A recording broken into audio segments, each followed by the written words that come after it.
When the walls of its reality fell to dust, the creature that had been trapped within it was instantly faced with so much more than its previous existence could have prepared it for. There was shock. After spending the whole of its existence filling all available space, the fact that it didn't instantly expand to the new endless volume around it came as a surprise, even if there was no reason to assume it would. It was just what it was used to. The idea that it wasn't going to get to experience everything around it all at once seemed almost unnatural. Through that feeling of surprise, though, was something else, something it hadn't experienced before and could barely understand, even if it was growing to know that it didn't like it. It was feeling pain. As confined as it had been, it was a creature of a universe, born to a reality with its own set of rules which it had lived under for the entirety of its being, but now that was over. It was in the primordial chaos, its body being swarmed by infinitely shifting rules with nothing to protect it, each change twisting and warping its form in ways it couldn't know or understand, only granted the small mercy that was its limited knowledge.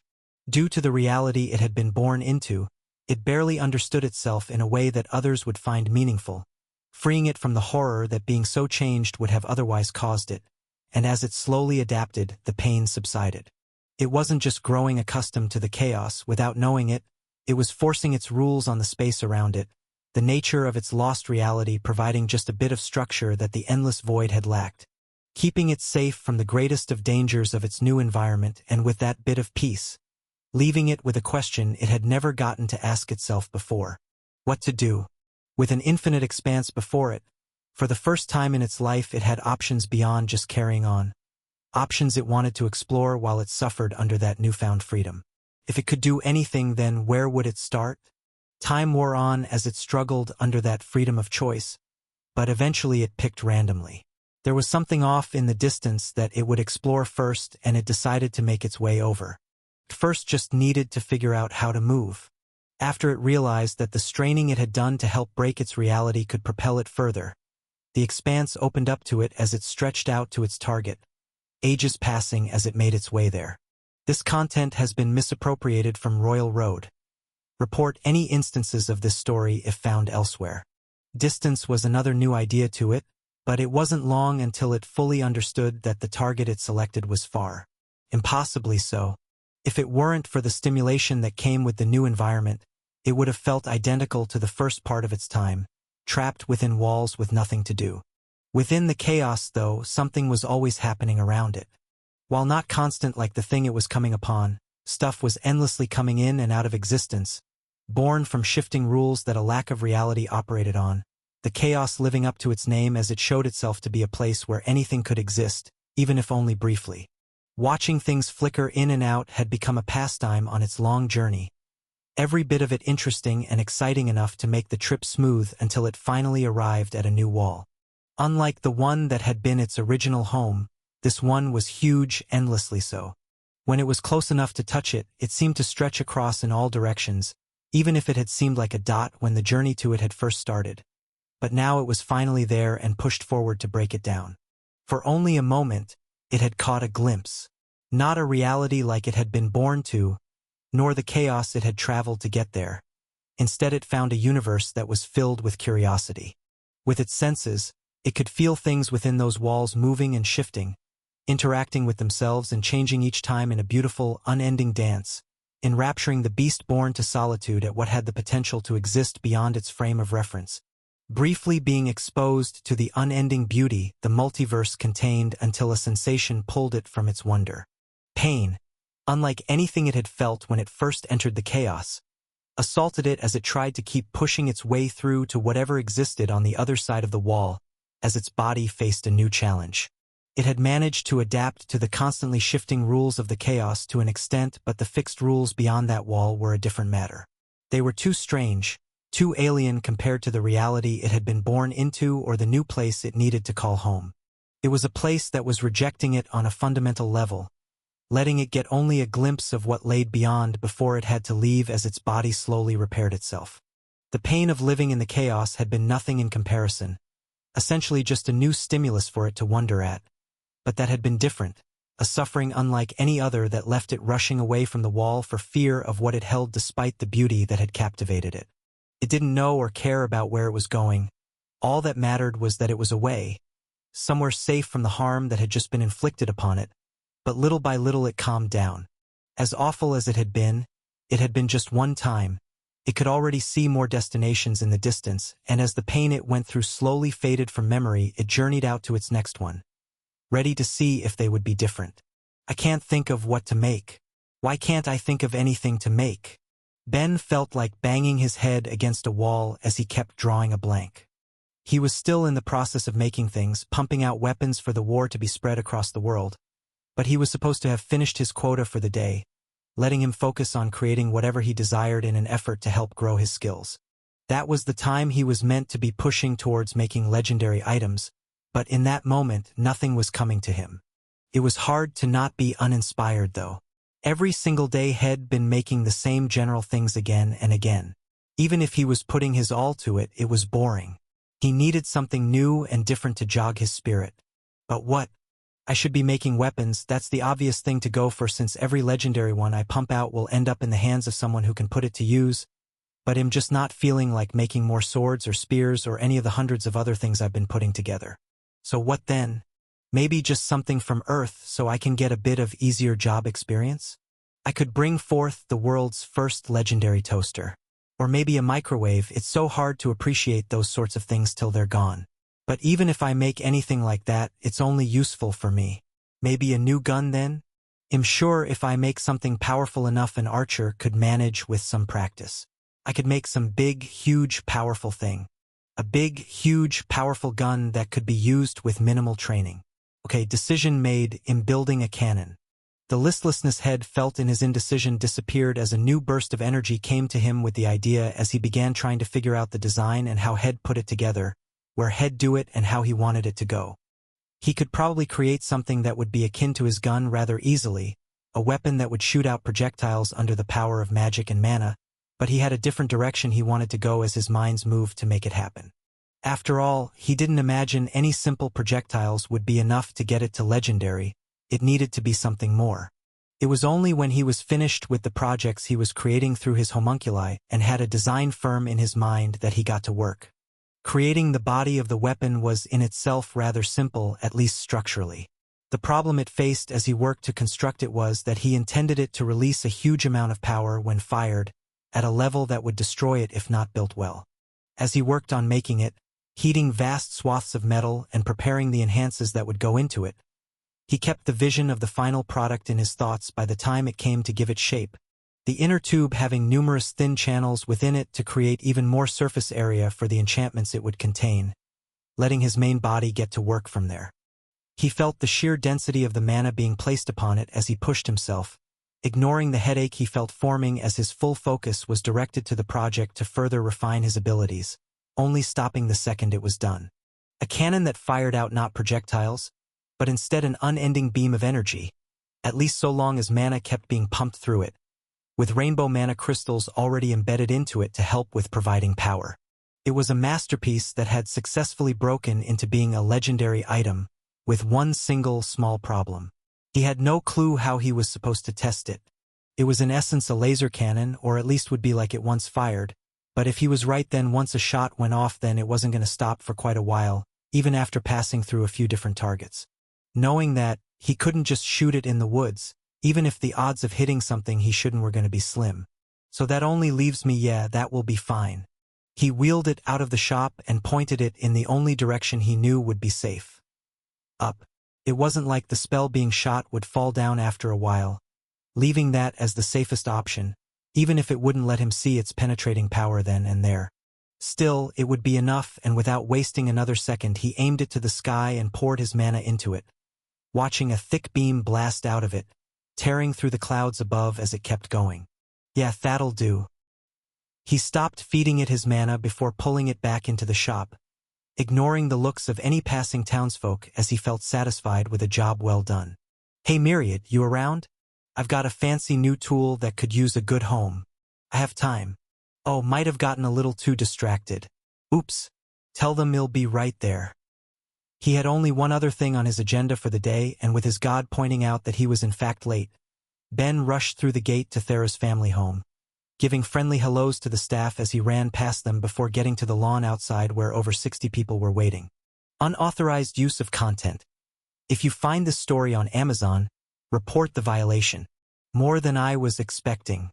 Hey, they know what they signed up for. With just what that was being Connect training, same as head given to Nadi and Zilly.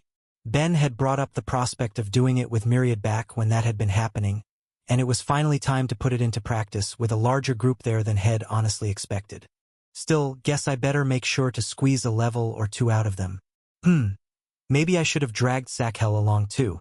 Since her Connect merged into her plant magic, there's a chance that this sort of thing might help her with leveling that as well. Maybe something to force her through in the future. It was a thought to worry about later. In the moment, he focused on walking over, approaching a woman who was bowing to him, with the other believers looking at her and following suit. Honored Apostle, Valeria said, looking dignified right up until Ben flicked her head. Honored Priestess, what have I said before about being relaxed about these types of things? Do you suddenly care about receiving respect from everyone with your new role?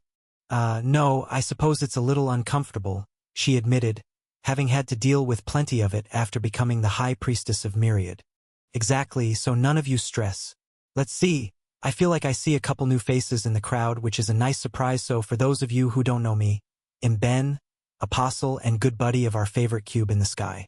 The fact that you're all here means you're interested in gaining more experience with Connect.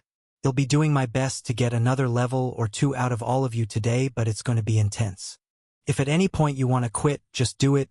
There's no shame, and I'll be doing this again in the future anyway. Now, with that all out of the way, everyone gather round me as close as you can and let's get started. At the 4th level of Deep Connection, that meant he could now reach out with the skill for roughly 5 meters in all directions, and he did just that, bringing all of the minds around him into his own before constructing mental versions of himself to practice on, each of them getting individually made minds that suited each person's skill level. From there, the training went on as it had for his last 2 students, with one notable exception. Each time someone decided they had enough, he simply let them go. Being told they'd feel like days were passing was one thing, but actually experiencing it was something else entirely. It was draining after the first few hours. Everyone lucky enough to get their level in that time stopped as soon as they did, while a few others who weren't having much luck eventually quit without it, at least having the new bit of experience under their belts for their continued practice in the future. By the time it felt as though 2 days had passed, there was only one left. Far less than Head hoped, but more than 2/3 had gotten a level, so he considered the experience a win for the faith overall. All that left was to see how long the last person, Valeria, would hold on for. She'd already gotten 1 level, so all she could do was keep aiming for another, and with no reason not to let her. Ben kept restructuring the shape of the mind she was interacting with, trying to make it both strange and powerful for her practice. Thanks to the unique resource he was, it only took what felt like another week for her to get that next level too, bringing her up to 6, all while still showing no signs of stopping. Valeria, they'll keep going if you really want to, but there's no reason to push yourself so hard, Ben told her gently. As much as I appreciate you trying to hide it, I can tell you aren't having a great time right now. I'm fine, I can keep going. He knew that wasn't true. Her mind was open to him. He could see exactly what was driving her so much and the part Head played in getting her there. You shouldn't burn yourself out for this. You don't need to try and catch up to anyone. Her expression flashed for a second, trying to hide the frown that wanted to form from him, hitting the nail on the head. Among the pillars of Myriad's faith, she was now the only one without an awakened skill, and more importantly, the only one who hadn't awakened Connect in some way. Not that that's really a proper way to think about it, Ben told her.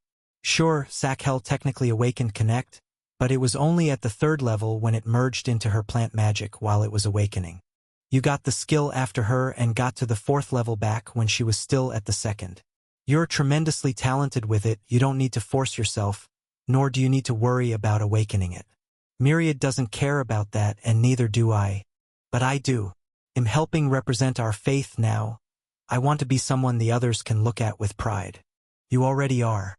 Hell, way more than I am. Even before you took the role, you were doing a better job at that than me. What? Do you really believe that? She asked, unable to hide her confusion as she felt his thoughts through the connection and saw he did. Ben, you're the pride of our faith. I appreciate it, but that's a pretty damn big exaggeration. You're responsible for nearly every believer Myriad has, plus all of us that came under him to make braces know that you've basically changed the fate of our races by inventing them, and that's only the start. There's that song about you that's raising Myriad's fame as well, and you have what? 3 awakened skills? She asked. A large part of her thinking it was actually more given the way Head pulled her into his head and sped up the flow of time. All of them deeply respect you. The few new enchanters you saw today converted specifically because of you. Oh, this is a lot to unpack at once.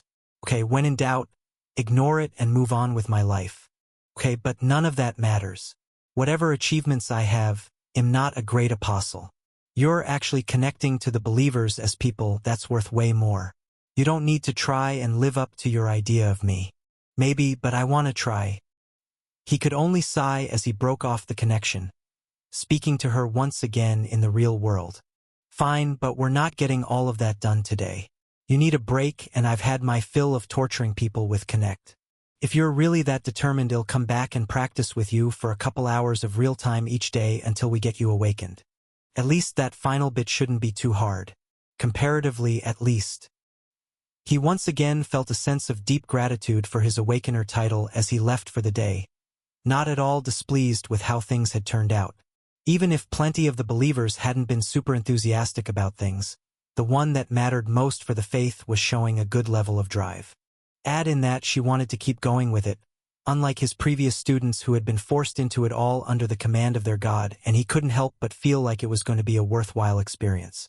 It was only a week later, after continuing his regular work while training Valeria on the side, that he had her at the 9th level and was excited to see if she'd be able to pass the boundary that day, even if that meant dragging her along for a different task, and he pulled her through the gate to All Faith to meet a few very important people, some of them for the 2nd time. The goal was to awaken her, but obviously that meant they'd want to get the most out of the experience, thus meaning they were going to see the 2 soul mages, with the priestess doing her best to hide just how nervous the experience left her. But as she was doing that, Ben was also helping 2 others at the water's edge, the 2 awakened enchanters of the sea, connecting with them as well to let them feel as he used the enchanting modifier and guiding them as they went, all to properly pass on the technique. Like with the last time Head taught anyone it, connecting with them made it reasonably quick work, as he felt the 2 get it only an hour into their practice, letting them get back to their personal tasks soon after. As much as he would have enjoyed having more of a chance to talk to them, they too were busy with filling their own orders, and now that they had a tool that could improve their enchantment so much, they needed to put it into practice to do what they could for their own part of the world. In the end, just leaving the 4 of them. Both Yuzu and Elvit would reapply their spell to Valeria any time they felt it weaken while they focused on their own work, leaving Ben to do his best to help the priestess, even if it was taking longer than Head expected. A part of that was his own fault, though.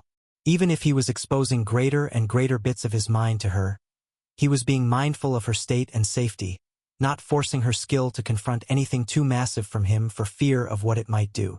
Ben still hadn't put the strength of his full mind against another mortal's. He didn't know what would happen if he were to try. There was a chance it would kill them the way a normal mind would kill a bug from the difference in power, but it was getting to the point where if he wanted to get results, he was going to have to. Not just for the sake of finishing up, but out of consideration for Valeria as well. Despite how hard he was trying to keep it to himself, his headache was leaking through the connection. Feeling the pain of a more powerful mind was a deeply unpleasant experience that she was insisting on putting up with. Ben had already done so much to help her raise her skills, and now had even requested help from the soul mages to make sure that she'd get the most out of her awakening, should she achieve it. To not be willing to put up with whatever level of unpleasantness there was to face would be nothing but ungrateful as far as she was concerned, especially when said unpleasantness was a pain he was suppressing in his attempt to help her. It was a feeling he respected but didn't want to be forcing on her, though. There was no reason to force things when she'd already learned so quickly. Even ignoring the different starting levels, she had taken a lot less time to raise everything compared to when Head trained Nadi and Zilly. He didn't see a reason to push so hard beyond her own desires. But those desires are what's important in the end, I suppose. He sighed to himself before speaking up. Okay, Valeria, I'm going to do something. It's probably going to hurt, but it should get you over the edge. Are you okay with that? Absolutely. All right. Yuzu. Sorry, but can you take a small break right now? I'm hoping you can start preemptively healing her because I'm about to place a lot of strain on her brain. Ben, I'm sure it's easy for you to forget this, but other people tend to need their brains, the young soul mage sighed. Doing things that might damage them is a big no-no. It's not going to be that much strain. I figure it's just better safe than sorry. Anyway, I'm doing it in 3, so both of you prepare. 1, 2, 3. At that, he altered the mind that she was connecting with to a far greater extent than at any other point in her practice with him, letting her catch a small glimpse of what he really was. All at once, she was exposed to the full force of 500 of his minds, their unnatural nature touching her thoughts and leaving notifications to ring out in both her head and his own. Well, that's a lot to unpack. Head successfully helped awaken her skill, but it had come with surprises of its own. Head honestly only expected her to get the high version of the skill, but for reasons he couldn't guess at, she got a unique one in the form of advanced connection. Not only that though, it had come with a bonus skill, a thing that seemed constantly out of Ben's grasp despite how many he managed to awaken, with the one Shed just acquired being a skill he was familiar with. Mental expansion, a skill Ben himself possessed before it merged into unnatural mind that expanded the scope of one's thoughts, and only a second after Shed gained it did it rise up to its first level as well. Myriad said thoughtfully, voicing his opinion. And her bonus skill then? Interesting, but more importantly, it wouldn't be an ordeal for them. If you were listening, you should have noticed the system just called me a great teacher. And you know what? That's absolutely right. Unauthorized reproduction. This story has been taken without approval. Report sightings. Myriad sighed before taking on a lighter tone. At least I could do. And now I'm officially guiltless for tricking her into becoming a high priestess. Hush, hush, hush now, the believers are talking. How do you feel?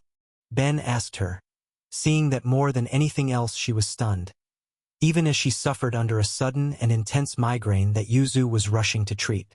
Ben opted to ignore just how worried the soul mage looked as she did it, trusting Shed have it well in hand, and instead focused on the priestess as she began to speak.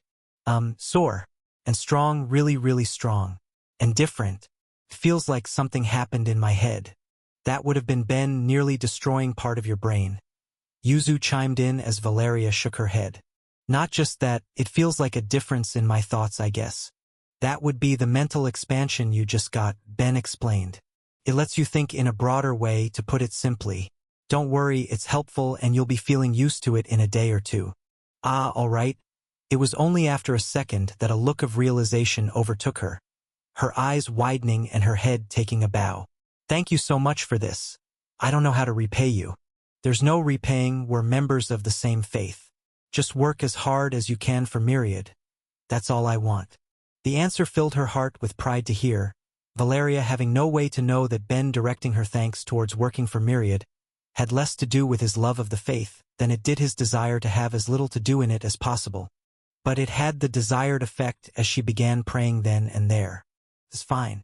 I was happy to help, and this means she'll work harder for you. It's a win-win. Not just a good person. I'm a great person. A great person who just so happens to not want to lead anyone or go out to convert people. It's fine, you have better believers who can handle that bit. It was only a moment later that Yuzu finished healing Valeria, looking relieved as she did. If you ever intend to force another awakening like that again, you better make sure to do it when I'm around. Sure, will do. It might be a little while though. He didn't expect anyone else to get close enough to it on their own for a while to come, and nobody else seemed to want his help for it. While he had a few people come back during the days he'd been practicing with Valeria, it was never the same people twice. It had resulted in most of Myriad's believers ending up with a new level to the skill, but not one enjoyed putting up with it. Yuzu looked at him for a moment, wanting to feel sure he was being serious before nodding. Okay then, Valeria, congratulations on your awakening, but I'll need to cut things short here. I need to borrow Ben. Elvit, I'm doing the thing, so we'll be back later. The thing? Ben asked, being dismissed as he did. You'll see in a minute, just come on. With no reason to decline after Shed just done him the favor of helping Valeria, Ben said a quick goodbye to the two before letting himself be dragged along, finding them heading in the direction of not only Jake's home, but where Ben felt the pull of his bind, ever telling him where he could find Thera if he needed to. So, you don't need a constant guard anymore? He asked her, making small talk along the way and getting a shake of her head. Yuliel and Vasta wanted to keep it up, but I'm powerful enough that it's a waste of resources at this point. They're still worried, but there's bigger concerns in the world than the other people on it right now, and if I'm in a city, I'm perfectly safe. And how have you been, Mr. Great Teacher? Ben gave her a wide smile at that. It's probably a good title, right? I bet money it will either make it easier for me to help others raise their skills or else stack with Awakener to make it easier for me to help awaken people. I'm gonna have to bother Verbum later to check for me. She started in surprise only to trail off in the end. No, I guess it makes sense that you would have met Verbum if you've got access to the top of the library. Still, I'm surprised you can get him to help you. He's got his issues, but I think he's probably nice enough. You've just got to get past everything. I haven't managed. They continued on, chatting and catching up with Yuzu, in particular poking and prodding at the changes in his status until they finally arrived at their destination, finding Jake getting beaten up outside by Yuliel while Thera kept up her practice with Vasta, with everyone only stopping once Yuzu called out to them as she ran over to take Thera's arm. Break time. I need to borrow Thera. She left no room for argument either, instead just pulling her over to Ben as she focused on the two of them. Alright, so I've gotten a lot better at my magic, she told them proudly. Congrats? And as you guys might remember, there was something I was going to do for you both when that happened.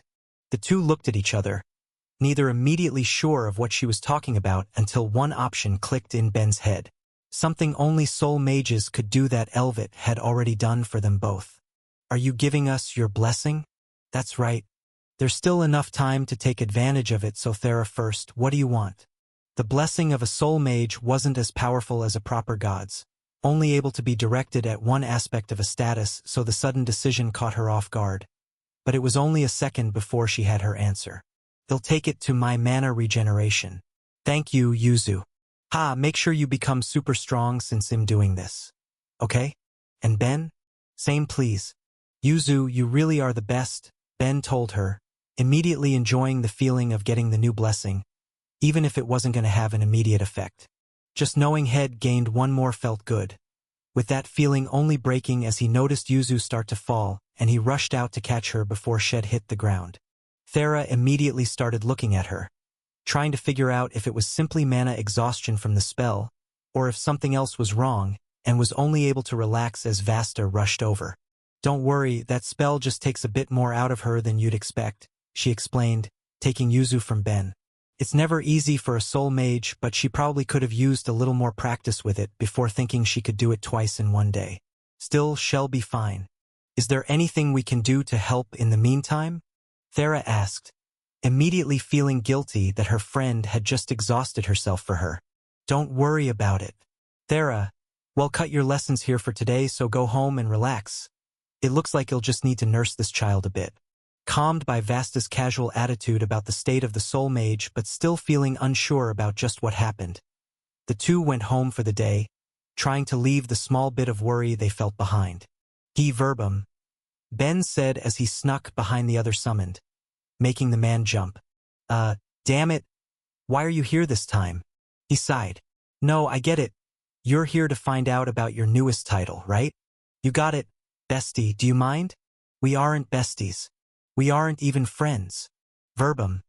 That hurts so much to hear. Aren't we fellow otherworlders? Didn't we bond on our little adventure together? Come on. I'm a sweet guy. Give in to my friendship. You only show up when you want something and then leave. How the hell is that a friend? That stopped Ben from teasing. It was entirely right. Ben only came to the library when he needed something. It wasn't to be friendly and social. He could see why that would be obnoxious, even if he did want to have a good relationship with the other, though Verbum was happy to take that second of silence to try and dismiss him. Here, I'll go through it quick, so get out of my hair already. The passing information told Ben he was right on both fronts about the title, it giving him an easier time when it came to helping train people as well as awakening them, but he couldn't help but look a bit deeper than that. With the connection up, Ben could feel a bit of loneliness from the other before him, only made worse by his constant worries. It was a feeling Ben understood well enough, so he decided to do something small for the sake of being kind, even if the means of making it happen would be frowned on by anyone. As discreetly as he could, Ben reached into Verbum's mind, searching into his past memories to see and experience what he could of the other's old world as a small surprise came together. All right, I'll head out soon, but first, are you going to be here tomorrow, or are you off doing something with Killy? You'd have to ask her. Why, what are you going to try and make me do? Nothing. I've got a small surprise in mind for you. Trust me, you're going to love it. Ben could immediately feel an intense burst of distrust coming from the other summoned but ignored it, giving him a bright smile instead. Just watch, buddy. I'm going to show you that I am in fact an excellent friend to have. He ran off with that, giving Verbum his piece back as he went to confirm that he and Killy would both still be at the library the next day before rushing off through different gates to both stores and markets, all to gather everything he was going to need. Ben was tired the following day, obviously so to any who saw him. It wasn't something he could help though. Head stayed awake all night to work and test the things Head made for Verbum, only to still have to do his regular work at the shop. He was even more sleep-deprived than usual, and the headache Head been getting had become even more intense as a result. But that was fine. Head done what Head set out to do and was happy as he went on his way to show off his results, getting to the top floor of the library where he knew the Pleiadian preferred to hide away thanks to how few were actually allowed up there, and finding him in his usual seat, with him immediately locking eyes on Ben as he did. If you come across this story on Amazon, it's taken without permission from the author. Report it. Ugh, you really came back. Of course, I'm a man of my word. Now grab a bookmark and come on down. I do not trust you enough to go anywhere with you. Don't worry, we're not leaving the library. We're going to Killis' office. Now come on, it will be great. I don't want to deal with whatever you're about to put me through. I'm not putting you through anything, and your option is either come down of your own free will, or I can go down and ask Killy to bring you down, which I think we both know she won't be thrilled about while still giving the same end result. So what do you say? To that he said nothing, simply giving up. Ben was right. If his teacher were to have to go and get him, then it would just put her in a bad mood that He'd have to deal with later. It was simpler to just give in to the demand, even if it left him worried. What could Ben possibly want with him? He was already being asked to use his skill for anything that showed up on the man's insane status, and the fact that he was being kept in the dark about whatever was about to happen only made it worse, scratching at his most paranoid of delusions. Not for the first time, Verbum deeply wished that he had a better handle on getting the information he wanted from his skill. The system was everywhere in the world and therefore contained all information that could be known on any topic so long as it existed in the minds of the people it was bound to be learned.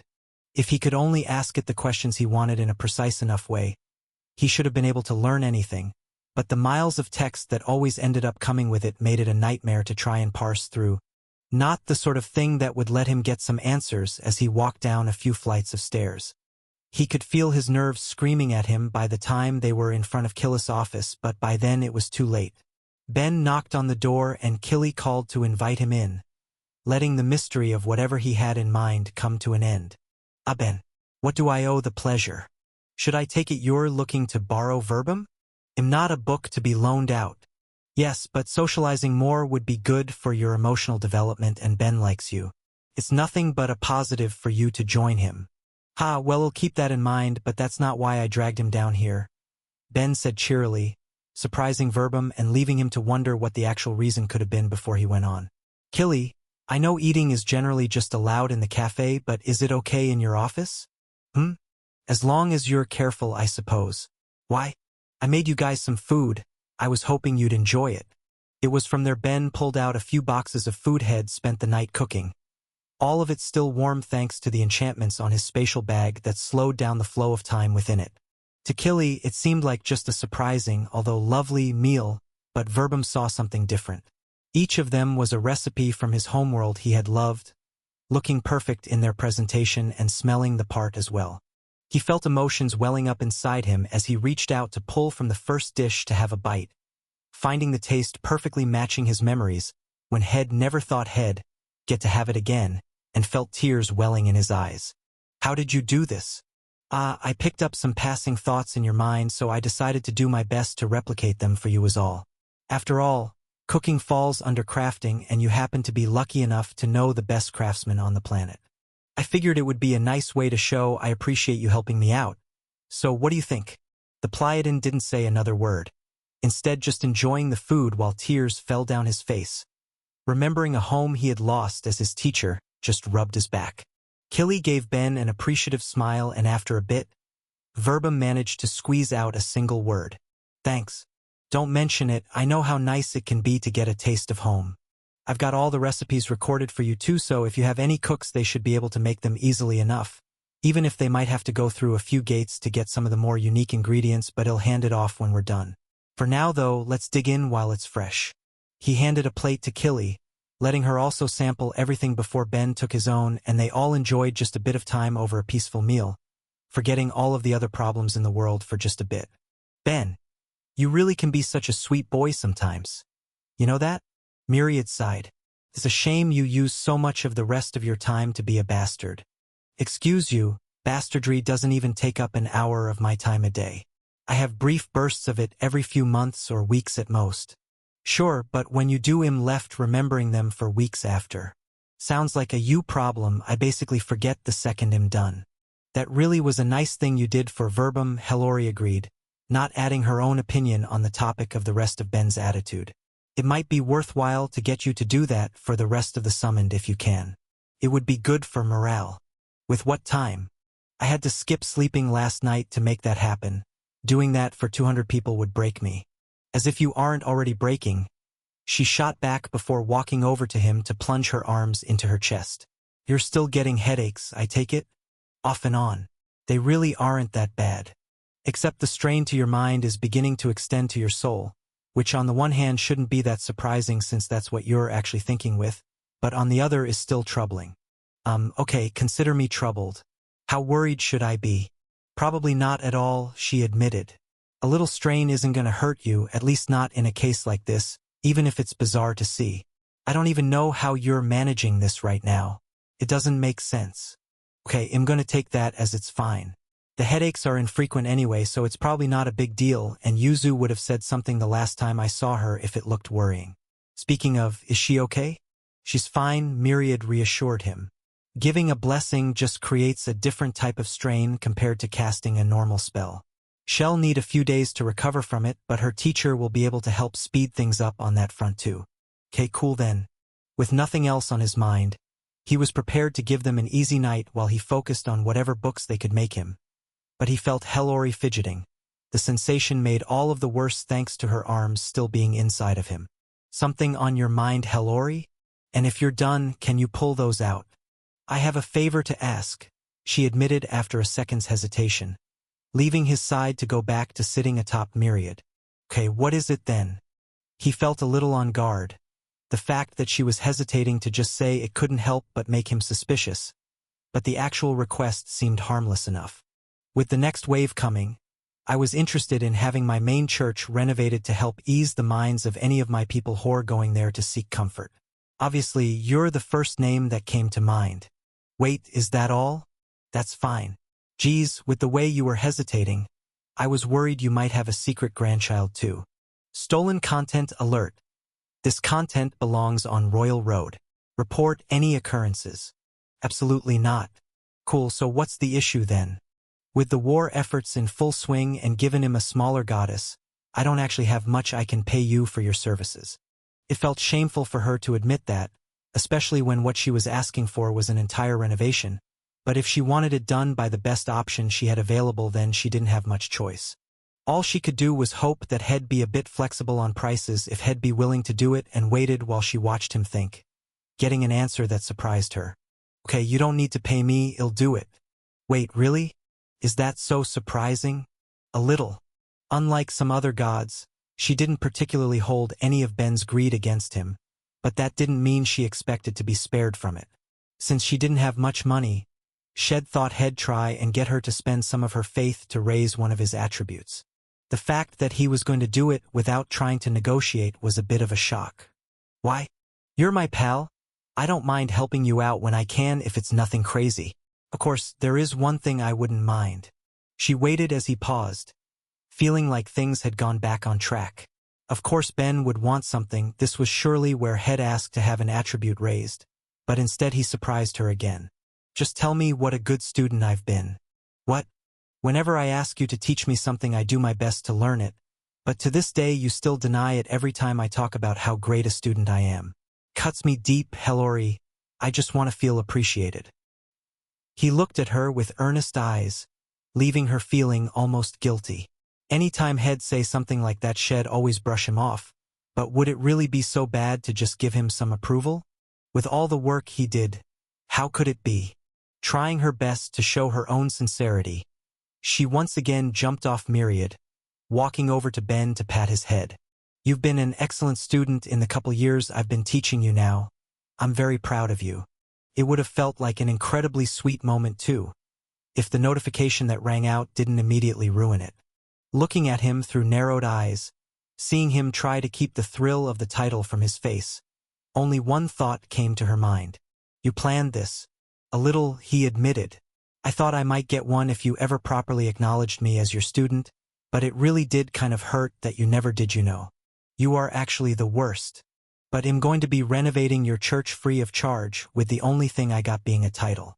This worked out okay for everyone, so while I'm up here, show me some floor plans and he'll figure out what I'm doing. And hopefully get some good benefits for it too. He didn't really know what effects he could expect from it, but he'd take what he could get. If it helped him level his magic or mind skills, then that would be great. But even if it only did something like raise his mana or intelligence, he would happily take it. Neither was the true point in holding such a title. Head wanted those potential benefits all the way back when Head first got Hellori to teach him, before he had a single awakened skill to his name, but now he had a different desire for it. Name recognition.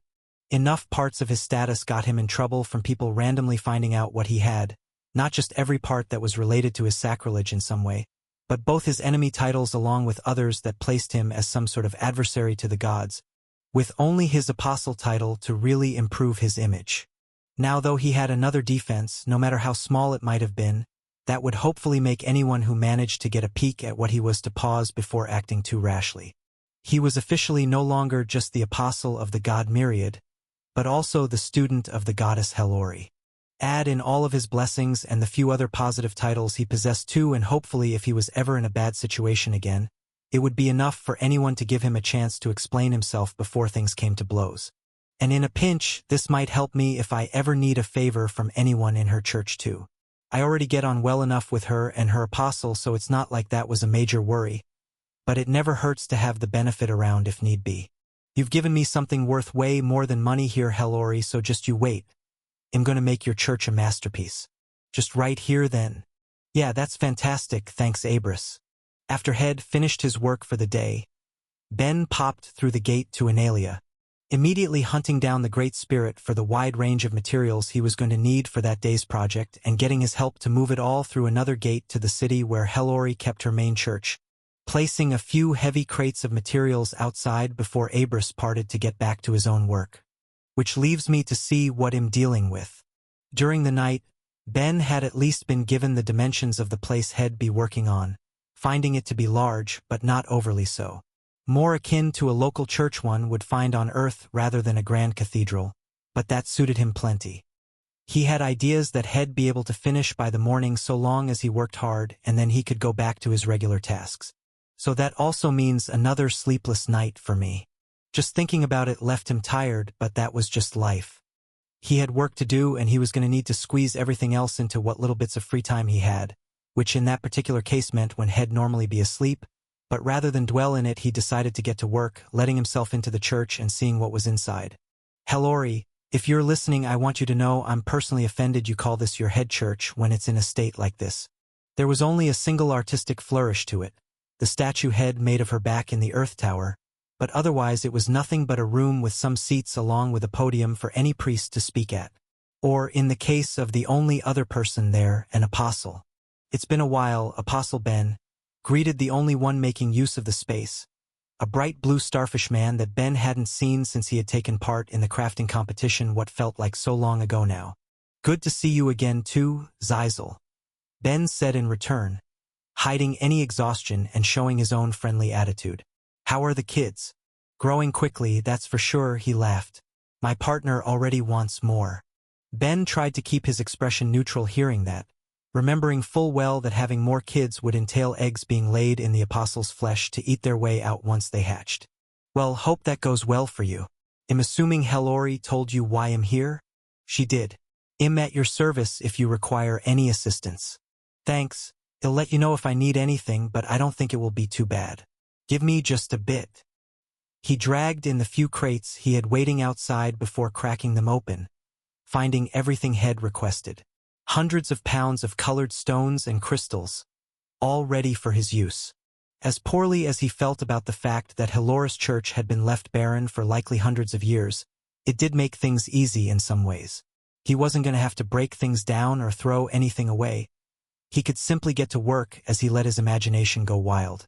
Along with having received the dimensions of the church itself, Ben had also flipped through Halloras' holy text for inspiration, finding passages about the feats of her great believers before the fall of her old world and the trials and tribulations they'd faced together, and with all of that began putting it out for the world to see. The narrative has been taken without permission. Report any sightings. He treated the task as a way to train both his crafting and his magic, using the former to guide the latter as he first looked to where the stone walls of the building stood, finding windows that were far too small and warping them with his power to enlarge them without bringing the building down, creating giant holes that would soon be filled with something beautiful as he went to his crates and took out the massive volume of translucent crystals first, taking the colors of each he needed before forming them into thin sheets of all shapes and sizes and binding them together, creating scenes of battle and triumph and discovery for light to shine through, filling the room with color by the time he was done as satisfaction filled him with the end product. It wasn't technically stained glass, only for the fact that it wasn't made of glass at all, but it did fill Ben with the desire to properly work with that medium one day, even if he knew it wouldn't be anytime soon. Once that was complete though, he moved on to the rest, seeing barren stone walls, ceiling and floor, and once again went back to his crates, taking the gemstones within and cutting them into thin tiles to fit around the area. Each picture he made telling stories there as well while trying to capture a feeling of glory for Hallori as it slowly all came together, his magic merging them to the building itself without need for any adhesive while the hours passed and the display was built up.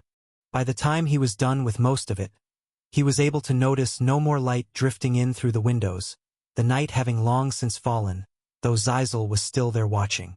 I don't suppose you might have a ladder around, would you? Ben asked, finding the answer to be a no. I'm sorry, there hasn't been much need. Would you like me to try and find you one? Nah, it's fine, give me a second. He went out to the discarded piles of stone that had previously been part of the walls and took what he needed, shaping it to serve him before carrying it back in and setting up, taking a long look at the ceiling as he envisioned what to place down. Looks like this world has officially got its own Michelangelo. He briefly laughed to himself before falling to an abrupt silence, the sudden thought changing his mood in a way that was clear to the one with him. Ben, is everything okay? It seemed like the answer was a firm no, but Ben tried to wipe it away. It's nothing. Doing this just reminded me that there was a time I was aiming to be a professional artist. I'd say you've succeeded from the looks of it. This is beautiful. Well, maybe.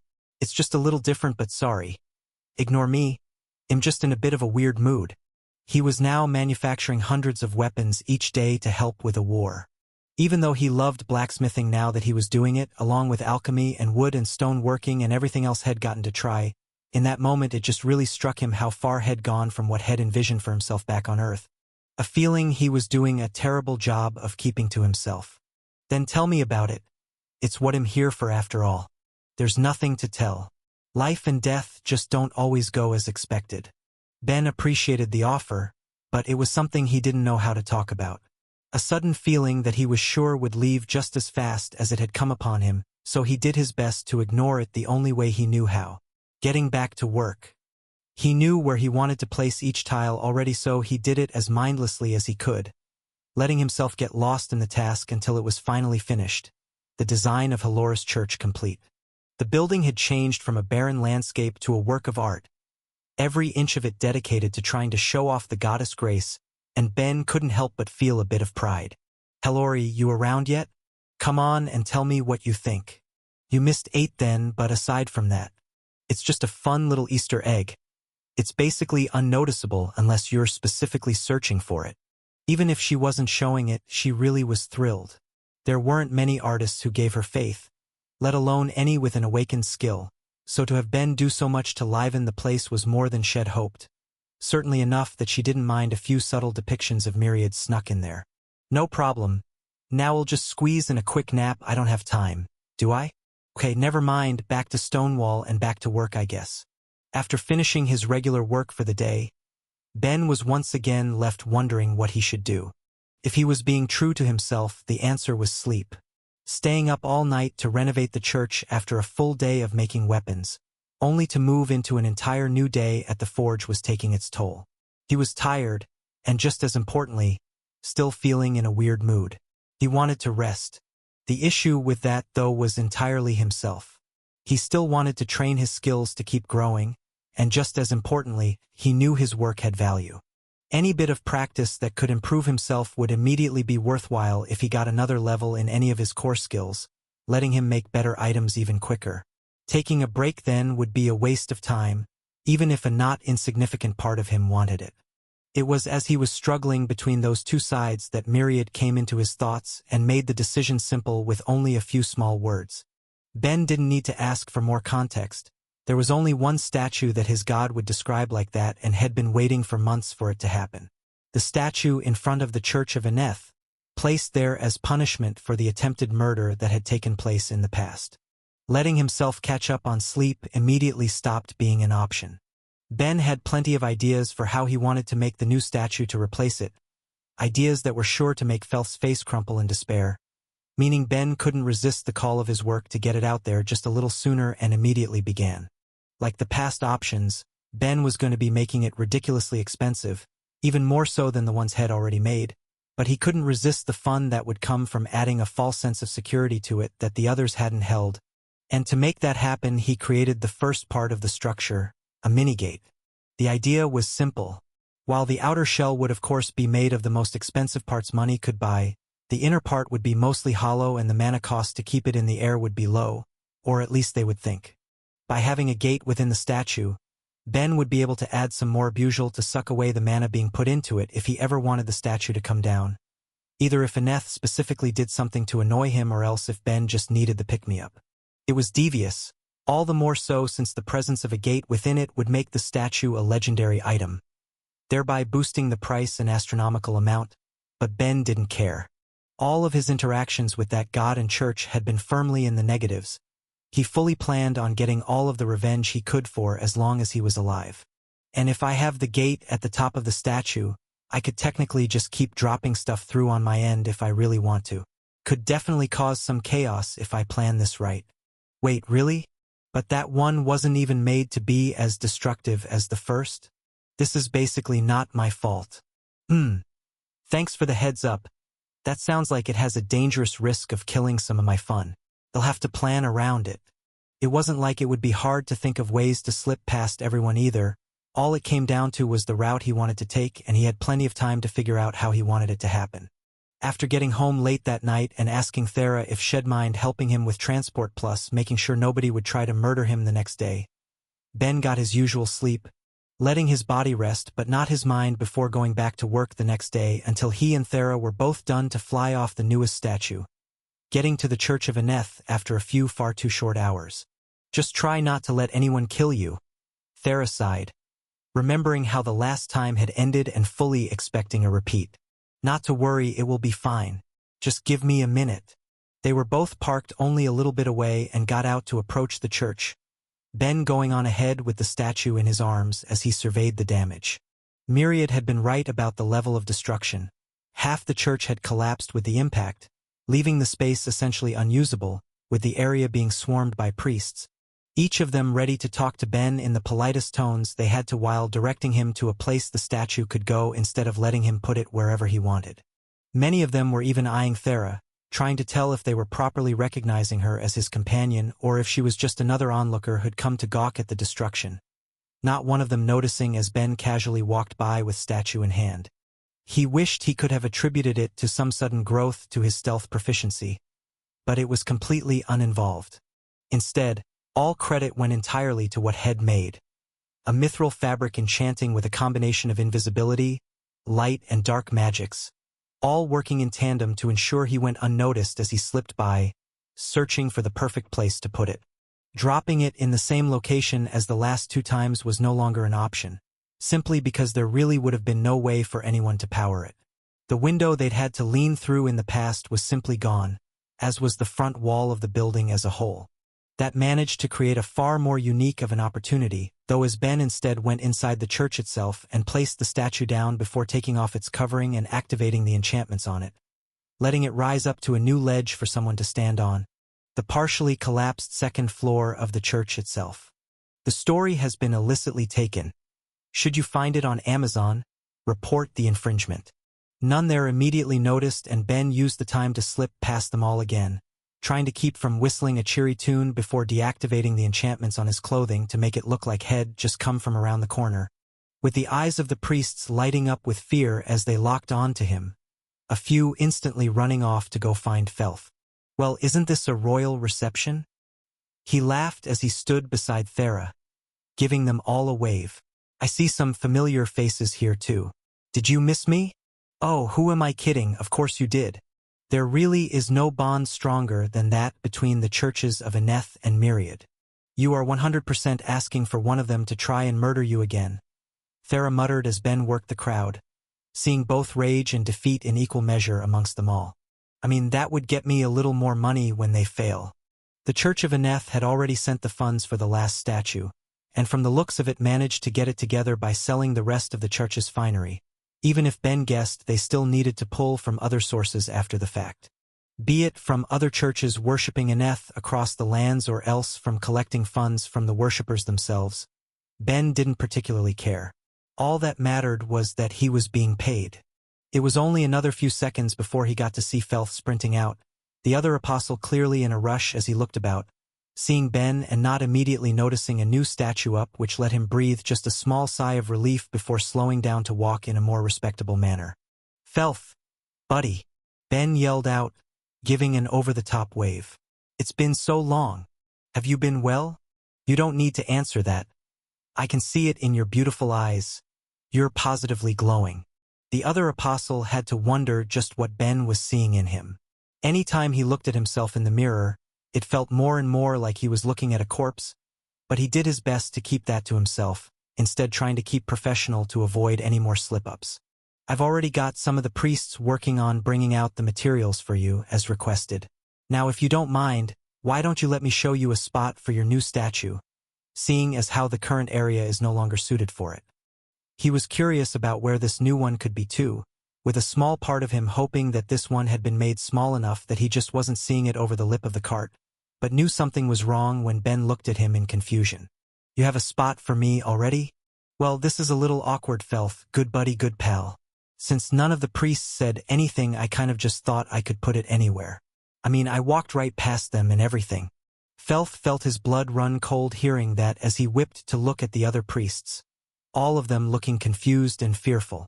They'd only just seen him, where could he have put that new, horrendous statue, with the answer coming as the apostle cast his eyes only a little farther back behind those standing guard, with the new statue in the church itself.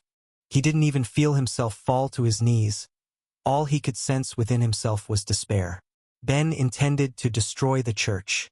Another fall like the last one and the structure would come down entirely, bringing what little wealth they had left with it. Ben felt all of that and more through the subtle connection he was making with the man, unable to keep the joy of it from leaking through to his face. Eneth had tried to have him tossed into hell and to steal from him, while Felth had tried to have him murdered. Any suffering on their part was going to be nothing but a pleasure, even if he made sure to keep framing it in the best light he could. Honestly, I think this works out pretty well there though, don't you? It really helps bring the room together, and now nobody is going to need to stay outside to face the elements. Of course, someone should probably get to it already. There's only so much power in those enchantments before it's going to run out. His words were met with a group of priests breaking into a sprint to get to the second floor, no matter how structurally unstable it might have been, while Felth said nothing. What was there to say? Nothing he could do would get him or his god out of that. His only option was to wait for Ben to go on. Oh, and before I forget, erase the list of materials and their prices, along with the final value of the statue. Felth, my friend. Actually, would it be weird if I described us as brothers? I think we're at a stage in our relationship where it feels right. Anyway, you have to be one of the luckiest apostles on the planet because your church is officially home to a legendary item. That's right. For you I worked my little fingers to the bone to smash through ultra-rare. You don't need to say a word. The look on your face is enough. The tears the apostle was shedding were not ones of joy. He was doing everything he could to keep from being sick then and there as he cursed the priest who accidentally let the last one fall down, swearing to himself that there'd be 6 people watching it at all times from then on. As long as the world didn't end, Felth would do all he could to ensure that the new statue of Myriad stood for all eternity. The smallest blessing of all was that they were at least almost done. As soon as he got the shattered remains of the old statue, Ben would leave them in peace for as long as they fulfilled their end of the agreement, but much like last time, someone moved to make things worse. "Thera, he's coming from above," Ben said calmly, not taking his eyes off Felth and leaving the man to briefly wonder what he was talking about until he saw his son, the demigod Aether, jump from the roof, spear in hand to impale Ben, only to be stopped instantly as Thera caught him with her non-affinitied magic and brought him down, smacking him against the ground a few good times before once again encasing him in stone, leaving only his head free. The quick, violent beating had left the demigod injured and unconscious. But this was the least of Felth's concerns as he instead turned to the priests, screaming at all of them in a breakdown. Who among you was dumb enough to let my son learn? He's here again after what happened last time. Which of you idiots? Felth, relax friendo, I can see you have a lot of feelings, but isn't there something else you should be worrying about first? Ben wiggled his card at him as he said it, the implication clear. Aether had once again tried to murder Ben, and once again he was seeking compensation. With nothing else he could do, Felth took out his card and tapped it against the other, with Ben being left entirely unsatisfied. Felth, I'm not having a sale here, this is a lot less than last time. That's everything I have, there's nothing left to my name. Ah shucks buddy, I'm sorry to hear you're having a bit of a rough time, but in moments like this it's important to have friends you can rely on. Isn't that right everyone? He addressed the rest of the priests as he said it, once more waving his card for them and making what he expected obvious as one by one they came over and transferred some of their own funds, fearing just what would happen if they didn't. As many of them swore in their hearts they would find out who let news of Ben's arrival slip and get their money back from them. By the time the last bit of money was transferred over, a few of the priests had loaded the remains of the last statue into the cart, ready to be taken away after everything that had just gone down. Well, I guess that's everything, Ben told them, sounding almost sad. Saying goodbye really is so hard. Isn't it? It doesn't feel right, so I think instead I'll leave you all with a heartfelt until we meet again. Leaving those words like a curse, he walked over and gently patted the unconscious Aether's cheeks before he and Thera flew off, returning home after a successful little outing. Another job well done, Ben sighed contently as he laid down in bed, everything he needed to do finished as Thera moved to lay beside him. I think you enjoyed that a little too much. What are you going to do if anyone from that church comes to try and assassinate you again? Because I'd be willing to bet money on that happening. It'll be fine, and even if I'm not, I'll just beg my lovely girlfriend to protect me. MMH, this lovely girlfriend would much prefer it if people stopped wanting you dead instead. But why wish for what will never happen? I don't have it in me to try and make peace with Aneth, and by this point I'm pretty sure it's impossible anyway. Better to take all I can from them and come out on top. And every other god that hates you? Hey, they leave me alone and I'll do the same for them. I'm a real peaceful guy like that. Well, except for maybe Olencia. He gave me an enemy title, so he's fair game. Myriad sighed in his head, with Hellori joining in. Just to be clear, Hellori, what exactly do you think might be the most exciting thing I could get away with thanks to that? Lame. All right, Thera said, ignorant of the gods speaking in his head. Well, I don't know about you, but I need some sleep. Try to get some rest, Ben. Will do, sleep well, Thera. He closed his eyes, fully prepared to let himself drift off after everything he'd been doing, only for the sounds of a cough in the room to make them both jerk up to see their unexpected visitor, a gray casually standing by their bed. So should I take it you don't want your lesson tonight? Quillith asked, giving Ben more of an amused look than anything else. That's tonight. Of course it's tonight. How did I forget this? My bad. I'm up for the usual Quillith. Give me a second to move to another room. Sorry about that, Thera. It's okay. It'll just be here pretending there isn't an entire planet watching us in bed. There usually isn't, Quillith tried to reassure. We extend enough courtesy to allow your lover at least a bit of private time from the prying eyes of my world. Ben wasn't sure he actually believed that, but Thera decided to accept the answer, if only for the benefits it gave her overall peace of mind, and wished them the best as the two moved to Ben's old room where they began their study. The way Ben learned had shifted from its original form to take advantage of his unique mental structure. With what were essentially slides containing all of the information the Grey had managed to gather about the universe Ben now called home appearing beside Quillith and flashing past it dozens of times a second for Ben to take in, all while he spoke with the alien. The beginning of the conversation was focused on what had seen the prior time they'd had their lessons. If Ben had any questions or comments about the slides he saw, they moved too fast to ask about immediately unless something really managed to catch his interest, so he'd instead speak them out as he worked the next day. Whichever alien or program was in charge of watching him recording it all to give him answers during the next lesson. After that was done, the two mostly chatted about whatever managed to catch Ben's interest as they bounced ideas off one another, discussing different aspects of the universe that interested them. Genuine question, you guys are looking across the whole of reality. How have you not discovered who invented the summoning spell? I feel like that would make my work a lot easier, especially if they have more.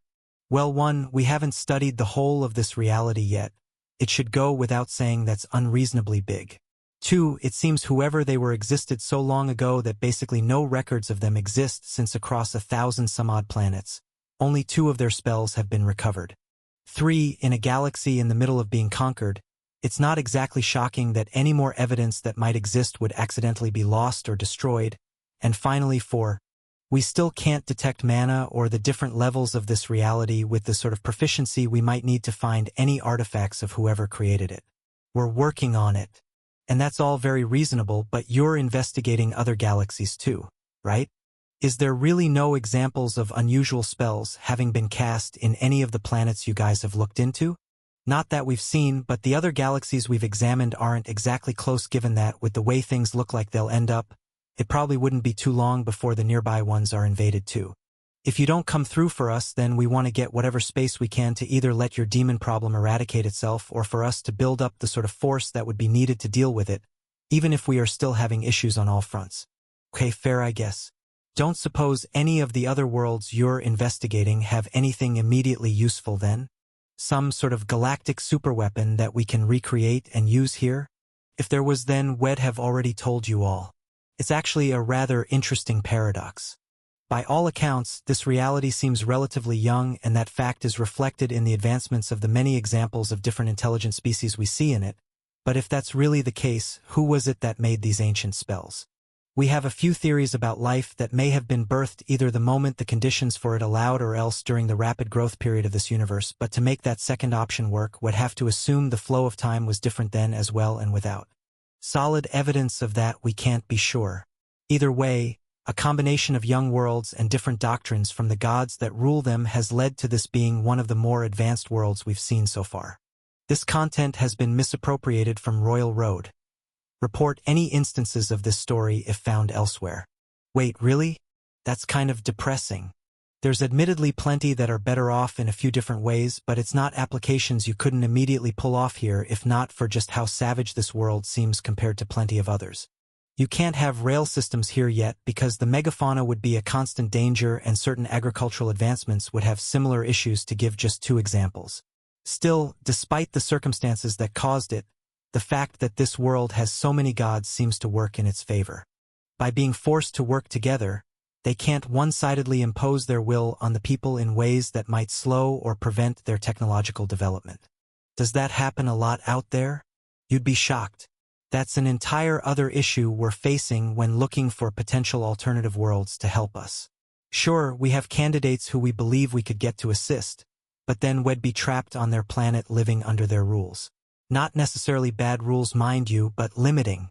And then there's all the other issues with this universe. You may not have any examples here, but you've been told about more than a few worlds that have suffered under evil gods, correct? It's come up once or twice, yeah. Seems like they play a pretty big part in shaping any planet they're a part of. Yes, but that's only if they're defeated. There's plenty of worlds out there where it looks like they've won, so we don't want to be too close to any of them either in case they start trying to expand out, the same as you're currently dealing with here. The search for the perfect world is a long one. Well, you know what they say, sometimes it's not about what's perfect, it's about what's good enough. Ha, and I feel that in whatever sort of soul I hold. Well anyway, while on the topic, wait. Go back 12 slides. Ben was suddenly deeply focused on the pages that had been flashing before him, not because of anything interesting, but instead because of his own knowledge on a topic. From what he could see, the Gray had a piece of obviously incorrect information down. Since any other time Ben had asked him to go deeper on a topic rather than saving it as questions to list off after his lessons always tended to end with some sort of in-depth discussion, Quillith was prepared to spend another hour or so on diving into whatever caught Ben's eye, with it seeming like an obvious attraction for any craftsman of that universe. Ah, the magic materials of your reality and the mysteries they contain. Not an unreasonable place to focus on for the night. Mysteries, my ass. Quillith, it says here where they come from is still uncertain. Yes? There's no record of how they form, but they don't fit in with the normal periodic table we've managed to construct outlining this universe's elements. Hellori chimed in as she listened. Myriad asked, just as confused before he and his apostle spoke in one voice. Pure elements are altered if they're exposed to mana for long enough. The Gray was silent for a second, looking at Ben curiously while Hellori was demanding in her desire. Ben, Quillith began as an entirely separate conversation was taking place in his head. How sure of you are this? Pretty certain I got the info from my god who watched it in action, at least for Mithril. When iron's exposed to pure mana for long enough it's warped by it and changes to its new form. Okay, but how certain are you that your god is actually correct? Quillith demanded, seeming unusually impatient. Pretty certain given that Myriad's people were partially made of the stuff. From how I understand it, he was from an unusually iron-rich world and after a bit of it changed, the properties of Mithril would give off more mana from a concentrated region, making more Mithril form around it and so on and so forth as it slowly spread in a way he was able to watch over the course of thousands of years. Plus, the biology of his world looks like it could take iron into its cells and convert it to Mithril too if there was none available for use. Hellori yelled at Ben's god, sounding betrayed with slaps coming between each word. Quillith seemed to have his own reaction to the news, looking as though he was on the receiving end of a massive headache. You good buddy? No, he sighed. Ben, do you remember what I told you once about how mana seems to act on both matter and antimatter in this universe? I believe you said it doesn't. Yes, but if you're right, that means our strongest models on the nature of your reality are fundamentally wrong. It's not like we didn't look into that possibility at all ourselves. You have 9 elements that can exist in a pure, solid form in this universe, at least under the most common environments you'd find in life-bearing terrestrial worlds. The fact that there's 9 magic materials to match made it obvious to look into, but that would break some of our fundamental understanding of the nature of your current reality. This is a big deal. Okay, but Manus always had some interaction with the greater universe. Anytime I cast a spell to move something, mana is doing it. That's you acting on mana, not mana acting by itself. This is almost like saying the universe can cast spells by itself without an ensouled wielder of it. If you can verify this is right, then our physicists are going to have a breakdown. Verify it's right, huh? How would I even do that? He was already using that knowledge to reduce the materialization cost of Mithril, but he wasn't sure that acted as proof. It did put him on the right track, though, as he decided to test something out. Holding out his hand, Ben attempted to create one of the elements he knew could be found in a pure form in the world, carbon, but he tried to add a new trick to it to see if he could change the end product. While trying to create a small bead of the stuff, he poured in more mana than he needed to. Significantly more, nearly draining his entire pool of the stuff to try and alter the result, ending with a success after the first time as something very much not carbon was created instead for Quillith to see. I'm not sure what you materializing white mana crystal is supposed to prove, the alien told him, wanting to know where this was going. Considering that I was trying to make carbon and just put in 1,000 extra points of power, I'd say it proves everything it needs to. I didn't know I'd be ending up with a mana crystal when I did this. God, the fact this worked at all is incredible actually. If I keep doing this, then I can match what every base element matches each material to lower the mana cost of materializing them, and from there. He trailed off, freezing in place as a sudden implication struck him like a brick as a new, massive project fell into his lap. From there, couldn't I try it out with the entire periodic table? After spending the rest of the night talking with Quillith while figuring out what most of the known magic materials were initially made of, Ben's typical schedule for the coming day was changed completely by the implication of what Head found.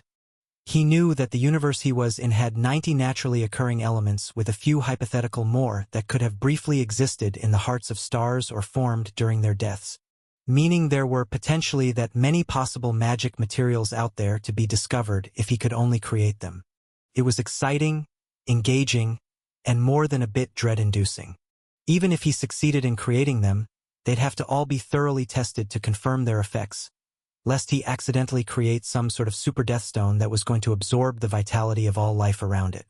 That meant He'd need to set up an entirely new research institution to study them all unless he wanted to be spending years of his life going through them one by one. Just thinking about that killed some of the magic of it for him, but he did his best to ignore the crushing feeling of his workload increasing.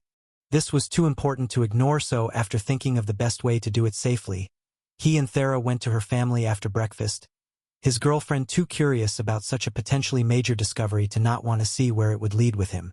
After going through the mini-gate to her old room, they needed to find the key to making sure Ben didn't accidentally kill himself, finding Abris training with Carly and Glob outside.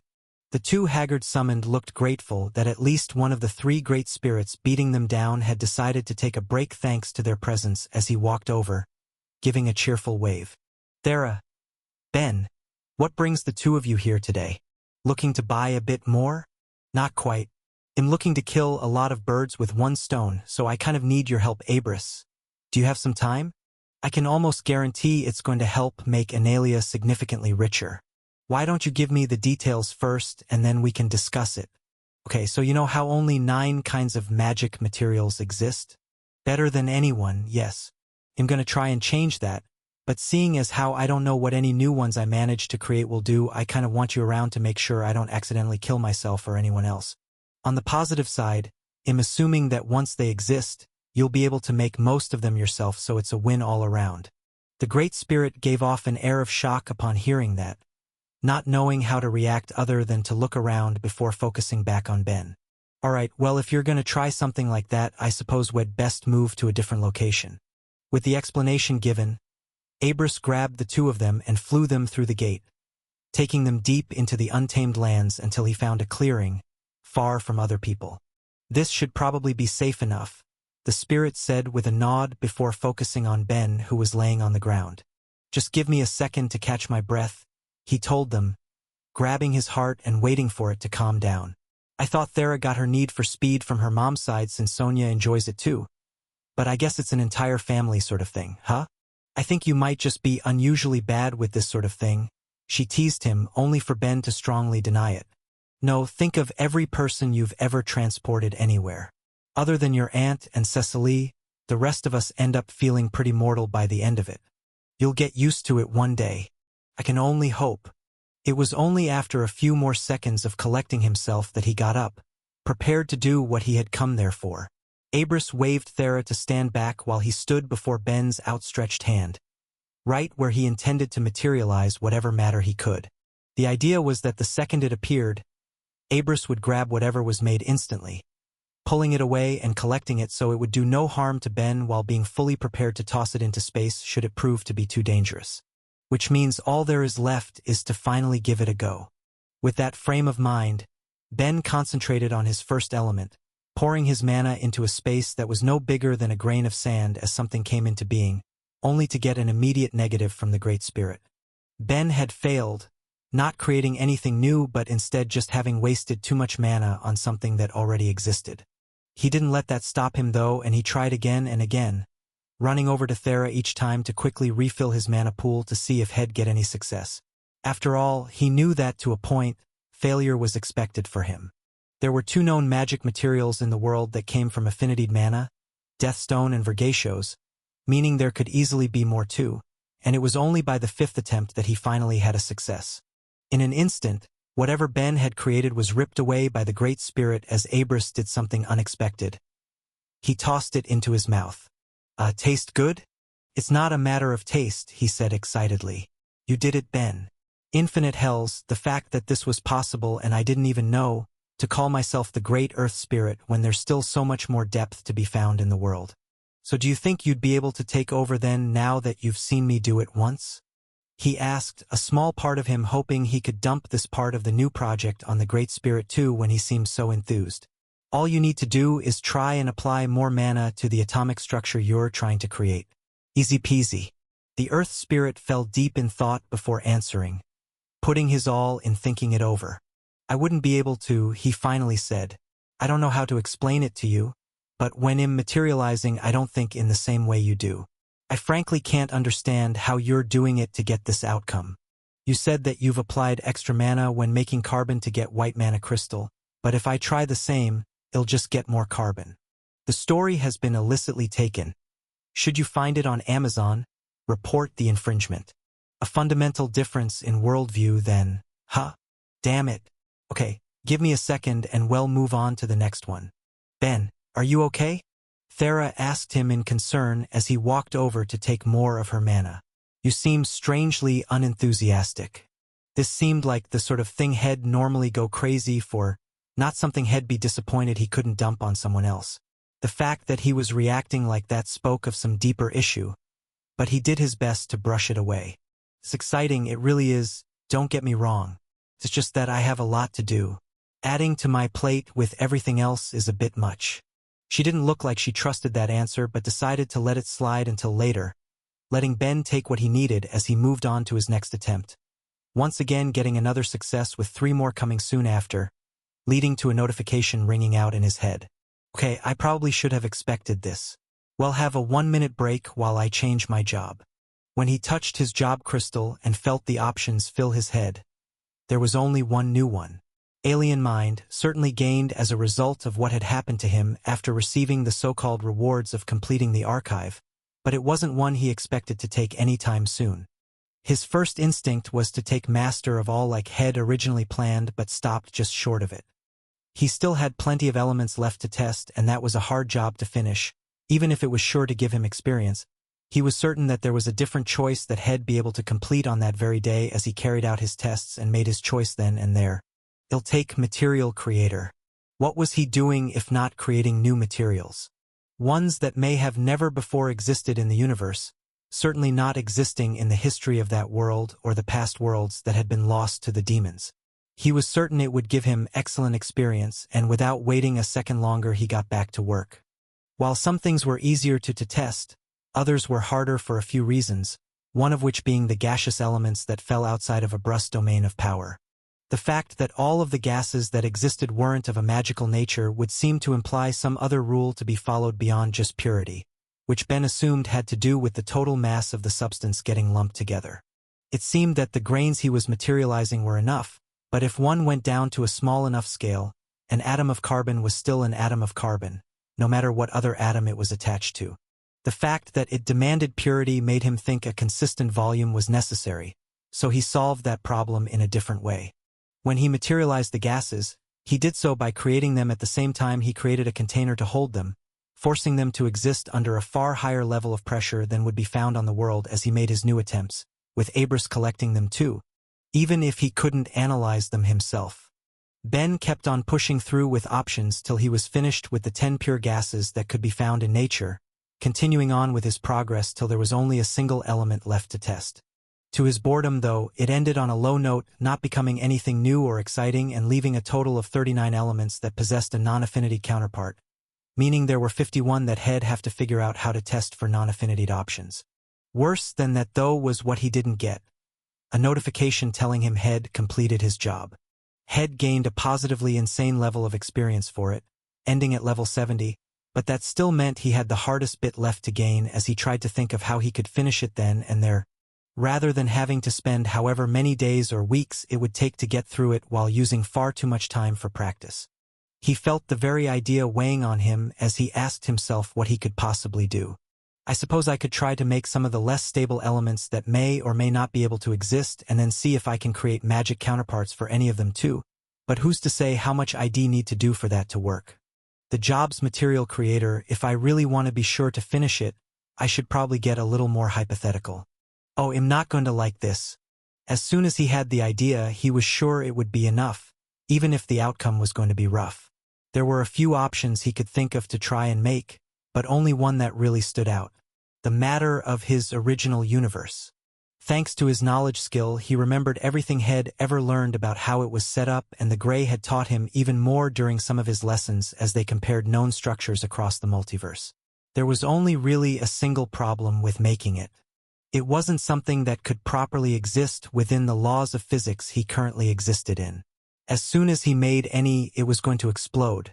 He really didn't want to, but he knew that finishing his current job was important and heaved a long sigh before speaking up. Abris, I'm about to do something crazy, so can you please do me a favor and make me a full suit of armor to slip into? After Ben explained just what he was doing while trying to downplay the potential danger, the Great Spirit fulfilled his request, creating not just an armor, but one made of orichalcum for Ben to enchant as heavily as he could, placing every bit of defensive magic he was able to onto it to keep him well. He wasn't too worried. The goal was to essentially make just a few atoms of it, but he was doing his best to go above and beyond with it to convince the two with him that he would be safe, and with both of them standing back, he gave his attempt. What he was aiming for was the simplest choice of all: his original reality's version of hydrogen.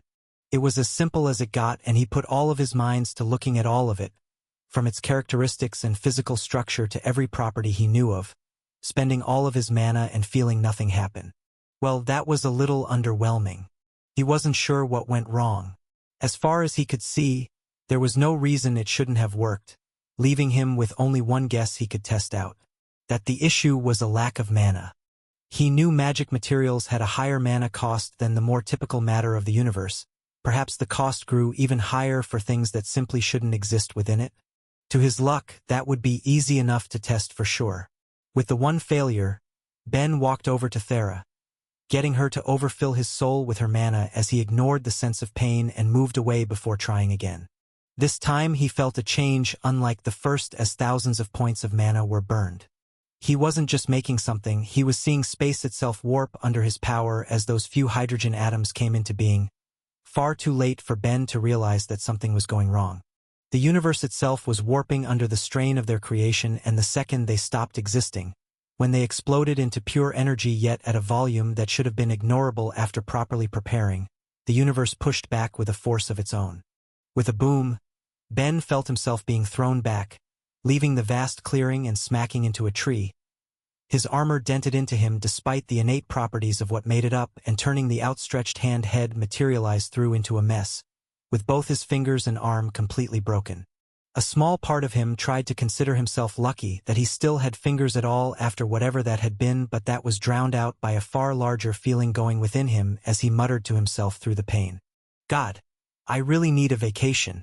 In an instant, Abris and Thera were beside him, and the armor he'd been wearing was stripped away to let her begin healing his shattered bones. All while Myriad screamed in his head, I'm pretty sure I'll live, and it looks like this universe rejects my old one on a pretty significant level. Wow, everything hurts right now, Myriad yelled before understanding what Ben had said. Briefly, until it exploded a lot more violently than me or the Grey predicted. Sure hope they were at least watching that for any useful data. Now if you wouldn't mind quieting down a little, I'm gonna take just a second to be in pain. He felt his broken bones popping and sliding back into place as Thera healed him, her own worry evident as she tried to understand just what happened, with Ben answering what he could. The conversation Head had with Quilth the last night couldn't help but pop into his head. The models the Grey had made about the universe were clearly wrong in some ways already given the existence of magic materials, and it looked like Ben had just been unfortunate enough to find another in a way he couldn't help but beat himself up over it. He should have guessed that it would at least be possible that they'd made some sort of mistake given what he knew. He just hadn't been thinking deeply enough, and given how bad it could have potentially been, he was going to count his injuries as lucky. If he hadn't gotten some bizarre reaction from the universe and instead created something that would act akin to strange matter, then he wouldn't have had time to regret it. He could have destroyed the world.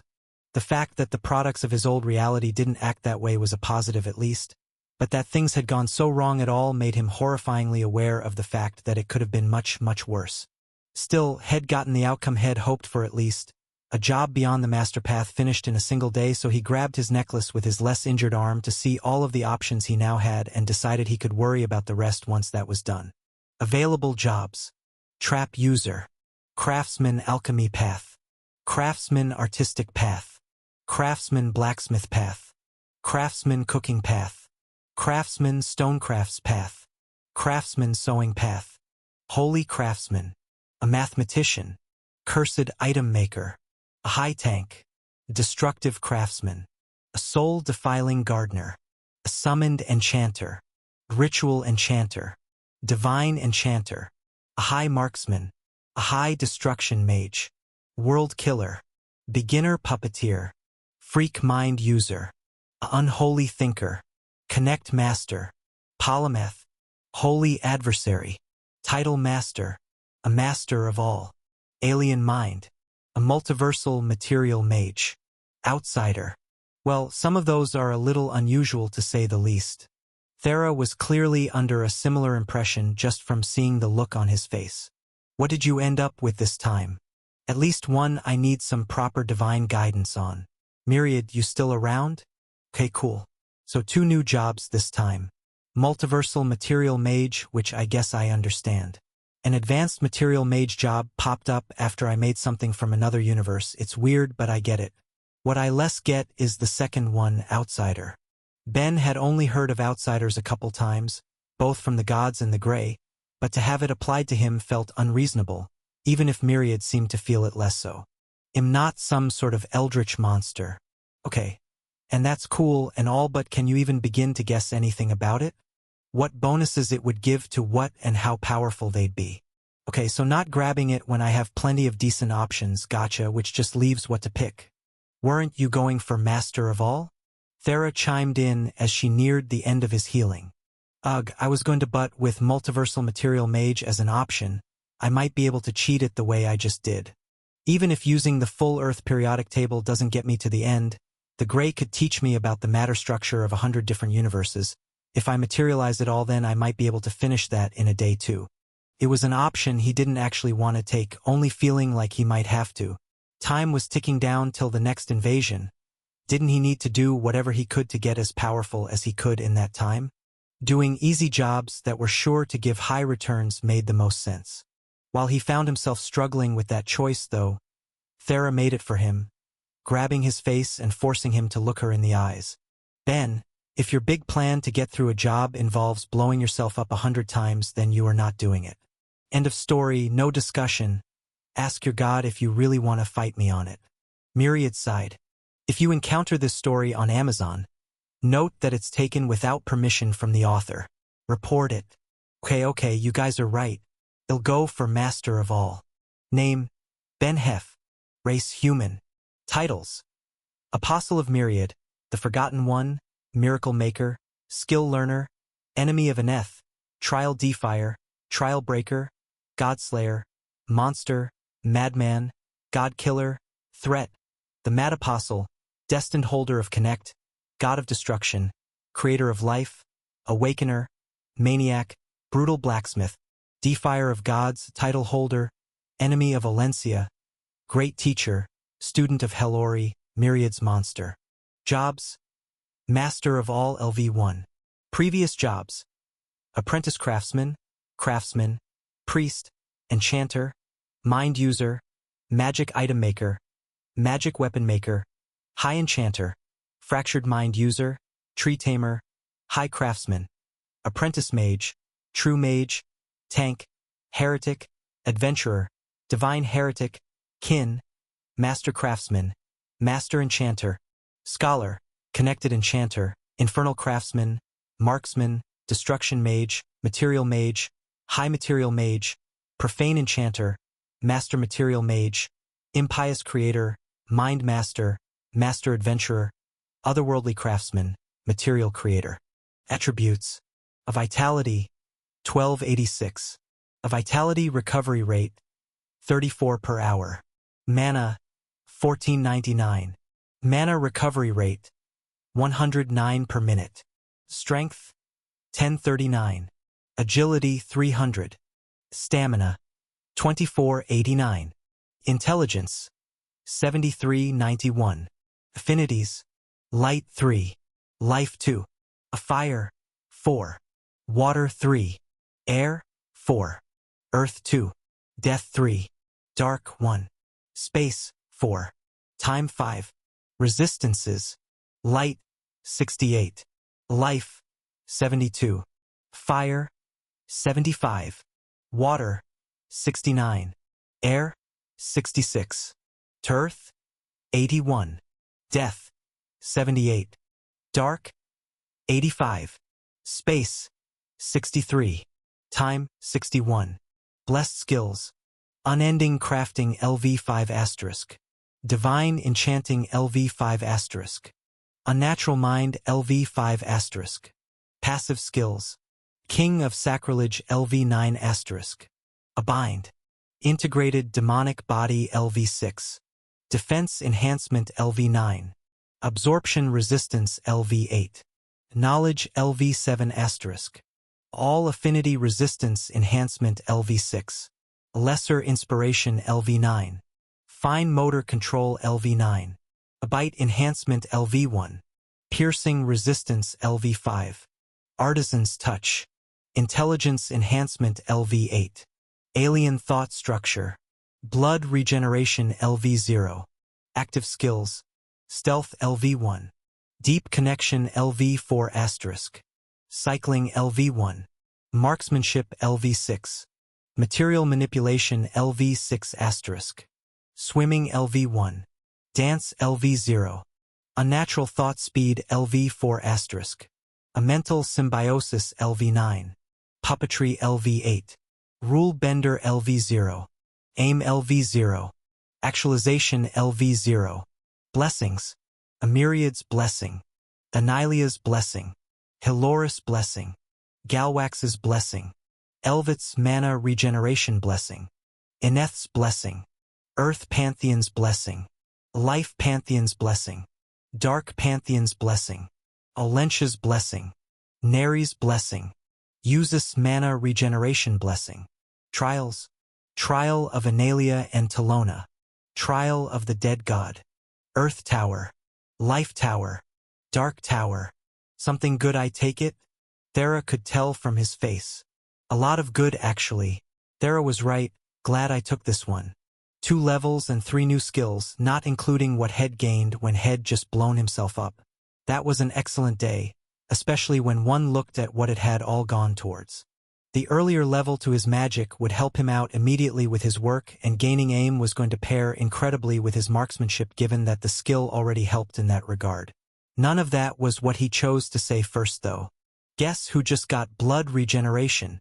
She shook her head at his cheer about it, muttering to herself about how someone who was supposedly a craftsman ended up with so many skills aimed at keeping one alive, while Ben went on to tell her and her father the rest of the changes to his status as his treatment was being finished.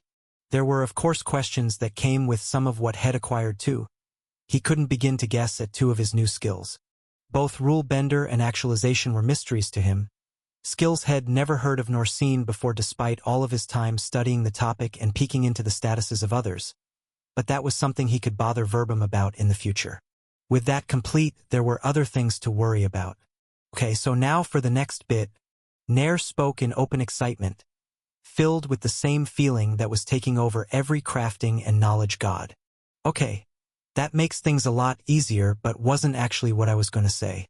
Thanks though, how fast can you be set up? Yeah, I'd say my work is only half done here. I still have 51 options that I suspect will just need an affinity branch to change, and since I can't do that myself, that just means I'm going to need to grab some help. Tell the others up there to enjoy the show because I'm not intending to leave this half-finished. A trip back through the gate got them to where they'd need to be for the next part of Ben's plan as they arrived in all faith.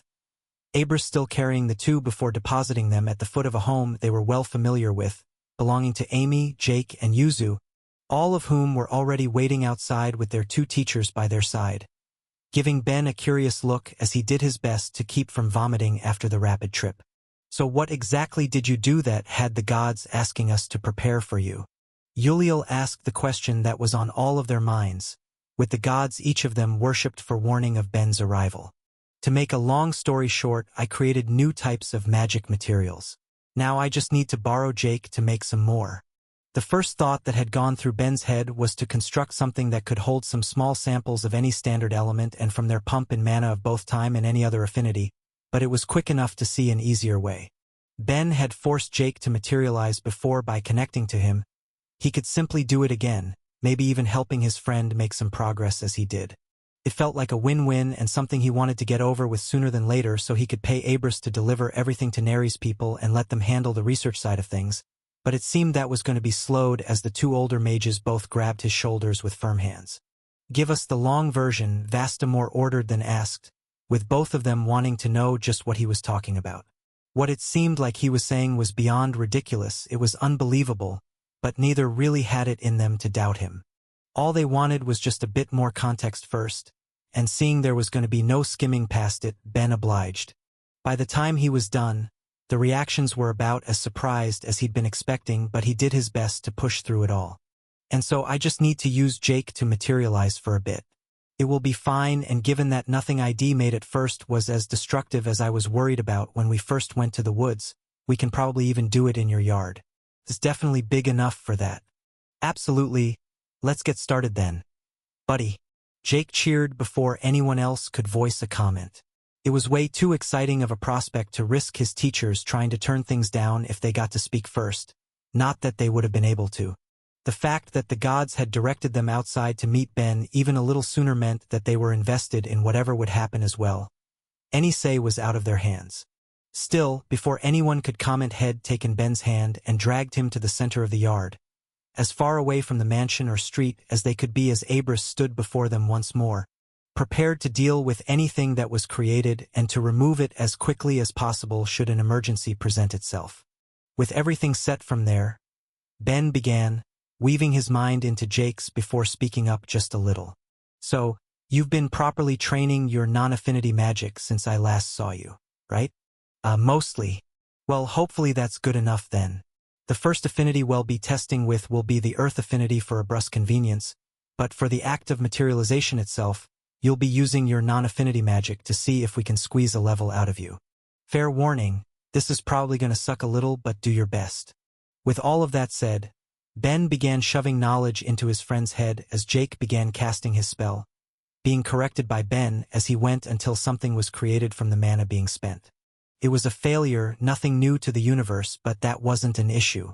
They just kept trying, going to the next of the elements that Ben hadn't been able to do anything with and kept going till they had their first success, and then another and another from there until they'd gone through all of the previously failed options, giving the world 5 new magic materials that were specifically Earth affinitied. Abrus was positively glowing, the great Earth spirit more excited than anyone about then. A part of him had always been sore that the only 2 magic materials that were affinitied had been outside of his realm of power, but that had officially just changed. How could he be anything but thrilled? A part of him wanted to begin materializing more then and there, only holding back due to the need for proper testing. If you spot this story on Amazon, know that it has been stolen. Report the violation. Ben, not aware of the temptation the Earth spirit was under, spoke up from there. Hey Abrus, we're about to test for the water affinity next. Will you still be able to help? Even if I can't materialize it and the cost is a little higher to manipulate it, I can still shape Deathstone and Vergatios. There should be no issue.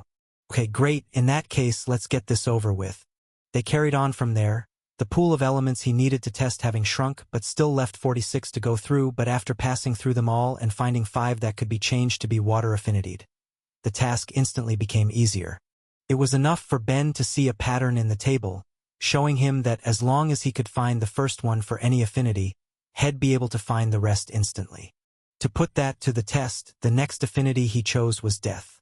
Since he already knew that Deathstone had to be one of 2 elements, after finding which one, he knew where it existed on the periodic table and was able to predict where the rest would be, once more finding 5 options and getting each correct, proving his theory. The rest of the table was a breeze from there, leaving every affinity with 5 magic materials unique to it, along with a side benefit Ben had hoped for when he'd gone to get his friend's help with his work. Jake had gained a level to his non-affinity magic. "My guy, you really are the best," he laughed as he slapped Ben's back. "Vasta, I got a level, that means I can have a day off, right?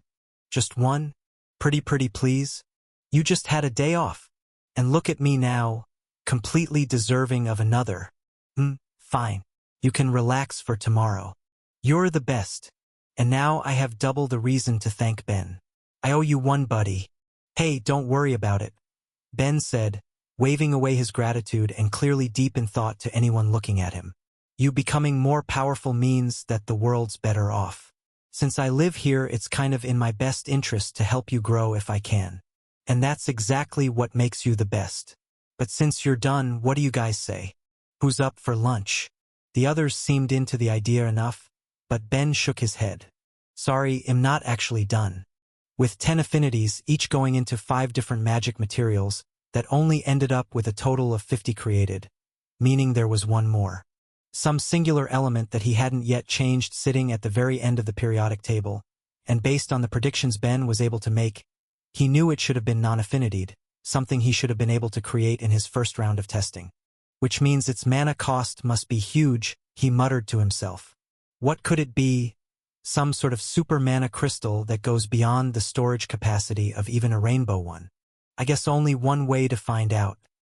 He went over to Thera again as the others watched, looking to get her to fill him with mana, even if she had her concerns. "This isn't gonna blow you up again, is it?" "I'm gonna say probably not, but unfortunately there's no real way to know until I do it. Seeing as how the rest of it turned out though, it's probably gonna be fine and I have your dear old dad here to protect me." "Fine, just be careful."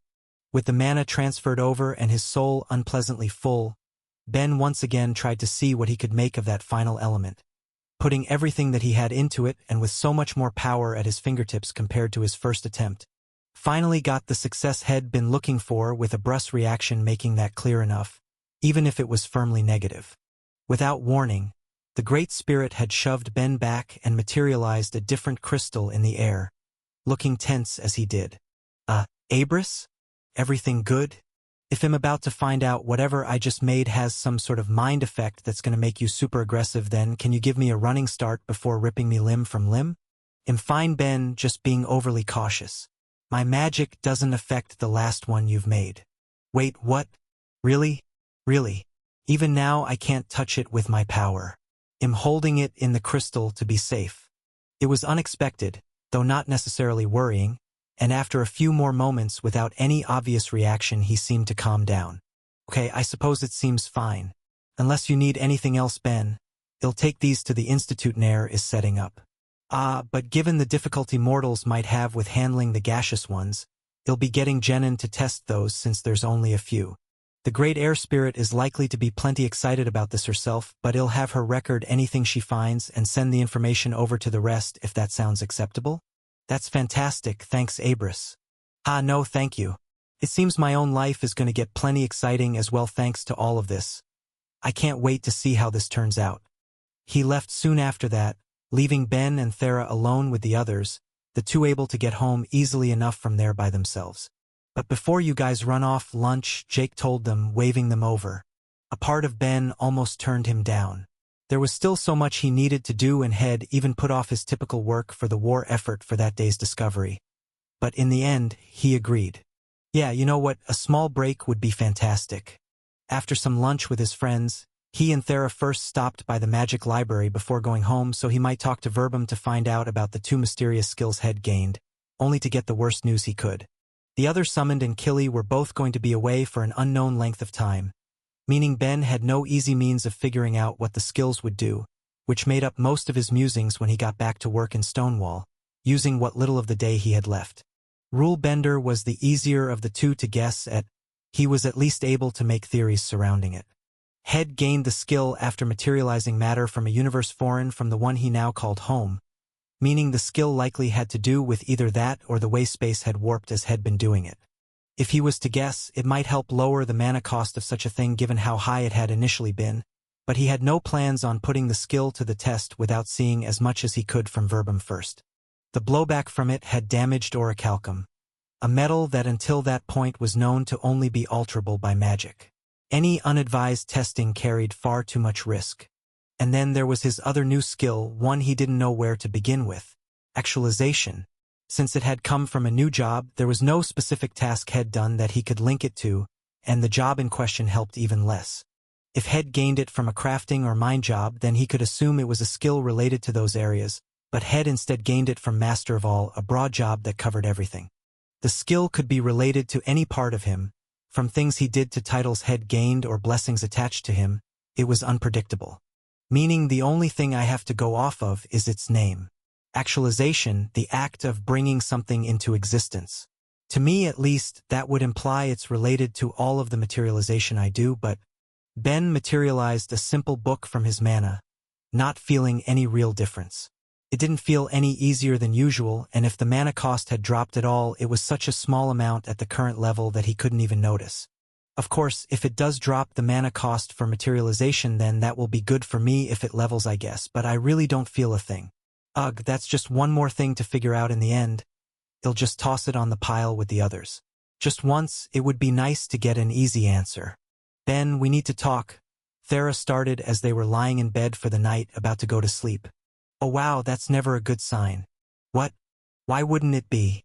Just an Earth stereotype about how hearing that from a partner is generally bad news, sorry. What's up? She hesitated for just a moment, making him genuinely worried that there really was some problem until she spoke up. Can you just tell me honestly, are you doing okay? Huh? Yeah, I think I'm fine. Do I not seem okay? No, you seem overworked. Well, more so than usual. Ha, Thera, I have my stamina up to nearly 2,500. I think it's actually impossible for me to get overworked. That would probably be true if you were a normal person, but you never rest, Ben.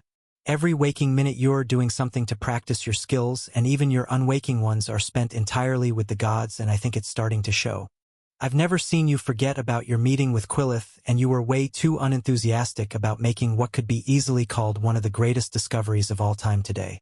Usually, you'd be going crazy about it, but instead you seemed practically eager to toss the work to someone else. That's not mentioning that you're still getting headaches again. But off and on. Plus, they're not like my past migraines, so they're super ignorable. The narrative has been taken without permission. Report any sightings. That's not the point. I know it's not, he sighed.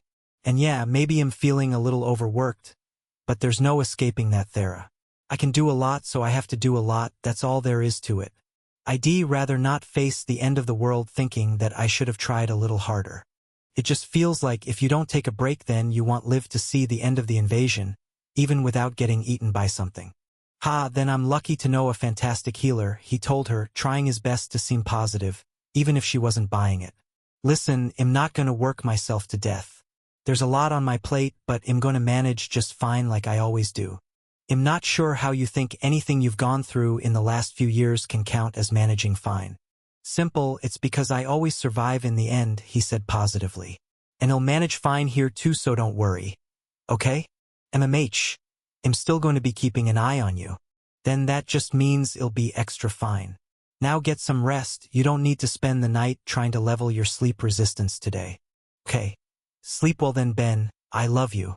I love you too. He waited a minute after that, watching as his girlfriend quickly fell to sleep before closing his own eyes and forcing his mind to his god's realm, finding both Myriad and Hellori already there waiting for him. Sup guys? You both ready for a long, fun night full of study and cheer? No, his god told him. We're having a talk. Ben, you are not doing okay. Seriously? You guys too? Yes, us too. Since it's clear enough to everyone who knows you, we actually need to discuss your health. My health? Myriad, I'm fine. A little overworked, but I'm willing to bet that's true of half the planet right now. But they aren't going to be in the same way as you, Hellori spoke up. Ben, do you even know the last time you had more than one day off? I guess that depends on how you define a day off, he evaded, with his god having none of that. It's been years, Ben, made worse by the fact that you've learned to come up here by yourself. You handle it well. I'd even say you usually thrive under it, but it's become too much. I know you're feeling pressured to grow. Okay, but again, who isn't? Everyone is doing their part to survive. No, not everyone is going to the extent you are. I've given up on telling you that you need proper sleep sometimes ever since your mind skills awakened, but you're beginning to feel the effects of it all. Not just the headache, you're becoming forgetful of things and your judgment is being affected. There's nothing wrong with my judgment. You were seriously considering taking your new mage job option and blowing yourself up 100 times just to finish it early. No matter how determined you are to finish your jobs quickly, you're not suicidal about it, and given that the plan involved creating foreign matter you learned about from the Grey after the bit you already made turned out so much more dangerous than expected, why would you not consider that the rest of it could have a worse result too? He couldn't answer that. When Head considered taking multiversal material mage, the implication of his first failure hadn't entered his head, but what Myriad said on that account was a fair argument. Until the Grey adjusted their models of the universe, he couldn't just blindly trust that some of the more dangerous things he could attempt would turn out for the best. It didn't seem like the two were going to let it go either, so Ben raised his hands in defeat. All right, fine. They'll take a day off in a week or so, okay? No, not okay. You said it yourself, Ben, you need a vacation. As of tomorrow, you have 2 weeks off. I've already informed the other gods that you won't be making weapons in that time, and Analia should be telling Thera as we speak. Have a nice romantic trip with your lover. What? 2 weeks? Myriad, Hellori, there are 138 days left until the next wave. Are you guys seriously telling me to spend 14 of them goofing off? Yes. That's insane. Ben, you have to understand, right now, you're not a person, you're a resource, Hellori told him in no uncertain terms. And a deeply valuable one at that. Let's ignore the fact that you hold so many awakened skills or the sheer quantity of ultra-rare items you can create in a single day. You can force awakenings in people, which is more valuable than any weapon. Hey, I make some damn good weapons. Regardless, she said, forcing him back on track. You're useful in ways that other people simply aren't. We understand your drive to grow, but it's being put on hold. You are going to take this break, and when it's done, then you can spend however many years after working yourself to dust. And I get no choice in this? None. Seeing neither god was going to bend, in the end he sighed and sat down. In that case, what the hell am I supposed to do for 2 whole weeks? By the time it made it to the next wall, or was at least close enough to it that it filled all it could see, the creature was faced with new encounters to go along with it. One was the difference in the current wall compared to the last. While it hadn't been able to perceive the one it had been born into from the outside, the first it had seen after its escape had been firm and solid, something it had to work to make its way through until escaping again from the rules that existed within, but the new one before it seemed different. The wall it now approached seemed thinner, giving the feeling that it would take little more than a touch to break down compared to the others it had pushed against, with that prospect exciting it plenty as it wondered what lied beyond. But that wasn't the only thing to catch its attention. Far from it. As it drew closer, it found things it didn't recognize in the journey it had taken so far. Not more walls for it to enjoy, nor the stuff that seemed to come and go with the changes of the chaos around it. No, the things it was sensing had a permanence to them that only it and the walls had so far, and strangest of all, like itself, they were moving. The unknown things were acting in a way it couldn't properly understand at first. There seemed to be no rhyme or reason for any of it. Some looked to move together in groups or follow in lines. Others kept bumping into each other, with pieces of each drifting away with the collisions. More still looked as though they were taking in some of what was there too, growing larger with each bit. The creature observing all of it lacked the frame of reference to understand what any of it could mean, and through that lack of understanding felt no hesitation in approaching, not realizing that some of the creatures it had been witnessing attack each other had turned their focus onto it, nor realizing that they were thinking creatures at all. In the reality it had been born to, there was only itself. The idea of anything else with a mind or internal world was foreign to it, so foreign that it was something it wasn't able to realize itself. The things approaching it were just that as far as it was concerned. Things, posing no more danger to it than any of the stuff that had been constantly popping in and out of existence, right up until one got close enough to try and eat it. After the first bite taken from its flesh, it realized a number of things at once.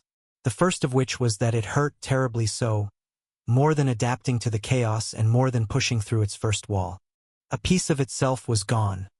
never to be returned, and it recoiled away from the thing that had taken the bite. The narrative has been stolen. If detected on Amazon, report the infringement. That led to other realizations. While it still didn't realize that the things before it were conscious beings, it did recognize that they were a danger to itself. That what it had just gone through and witnessed amongst the others was a constant swarm of attacks. And that now, not only was one of them going after it, but hundreds. It was like all at once they'd spotted an easy target and began to move, giving it no choice but to flee. The wall it had been going towards was all but forgotten in its rush to get away, all the while feeling the things living within the chaos tearing away at its body. Unlike before in its journey when it had moved at its own pace, content to make its way only as fast as its enthusiasm would push it, now it moved out of a need for self-preservation. It rushed as long and as hard as it could, even if it wasn't enough. It still felt bits of itself being torn away. With each piece it lost, though, it left it moving just a little faster, with its pursuers fighting amongst themselves helping it gain only a little distance, and with that, it tried to escape into eternity. With no proper sense of time to it, it didn't know how long it had been trying to escape, but it felt like forever. The chase had taught it a new feeling, one it hated just as much as the pain it had suffered through, namely fear. As a creature that had been born alone, still not fully understanding that the ones chasing it were as alive and aware as itself, it didn't actually have a concept of death, and given the uniqueness of its existence, there was only one way to prove if it was even capable of losing its life. But without the knowledge of such a thing, that wasn't where its fear lied. No, instead it feared the pain, feared that if it got caught, the rest of its existence would be nothing but that, having pieces of itself ripped away as it shrunk and shrunk, being forced to feel every bit of it as eternity rolled on. There was a terror that came with being consumed, but with its pursuers still behind it, the gap between them nowhere near as big as it would have liked, the creature made a choice. In its mad dash to get away, it had come upon a different wall. Not a thin one like the last it saw before it had been attacked, one it hadn't even gotten to touch, but something thicker, reminiscent of the first it had found in the chaos. There was no way to know what would be beyond it, be it pain or paradise, but in that moment it didn't matter. With all the energy it had, it rushed towards it and began pushing through, just for the escape. It could feel the rules it was forcing its way into eating at its body, but it didn't care. It just wanted to be away, safe from the dangers beyond and back within a universe like it had been born to, before the concept of danger had ever found it. If that meant taking a risk, then so be it. It no longer cared for whatever wonders the multiverse held. It had seen enough. With everything it had, it took the final push it needed through, feeling itself fracture as it did and leaving it unable to make sense of anything, all while something else within took notice, the hint of sanity the Watcher still held feeling a pawn fall into its lap. When the gods are searching for you, hiding isn't some simple thing, even less so when you still have work to do. This thought was clear on the High Elf Naloth's mind as he surveyed his surroundings, looking at the group he had gathered.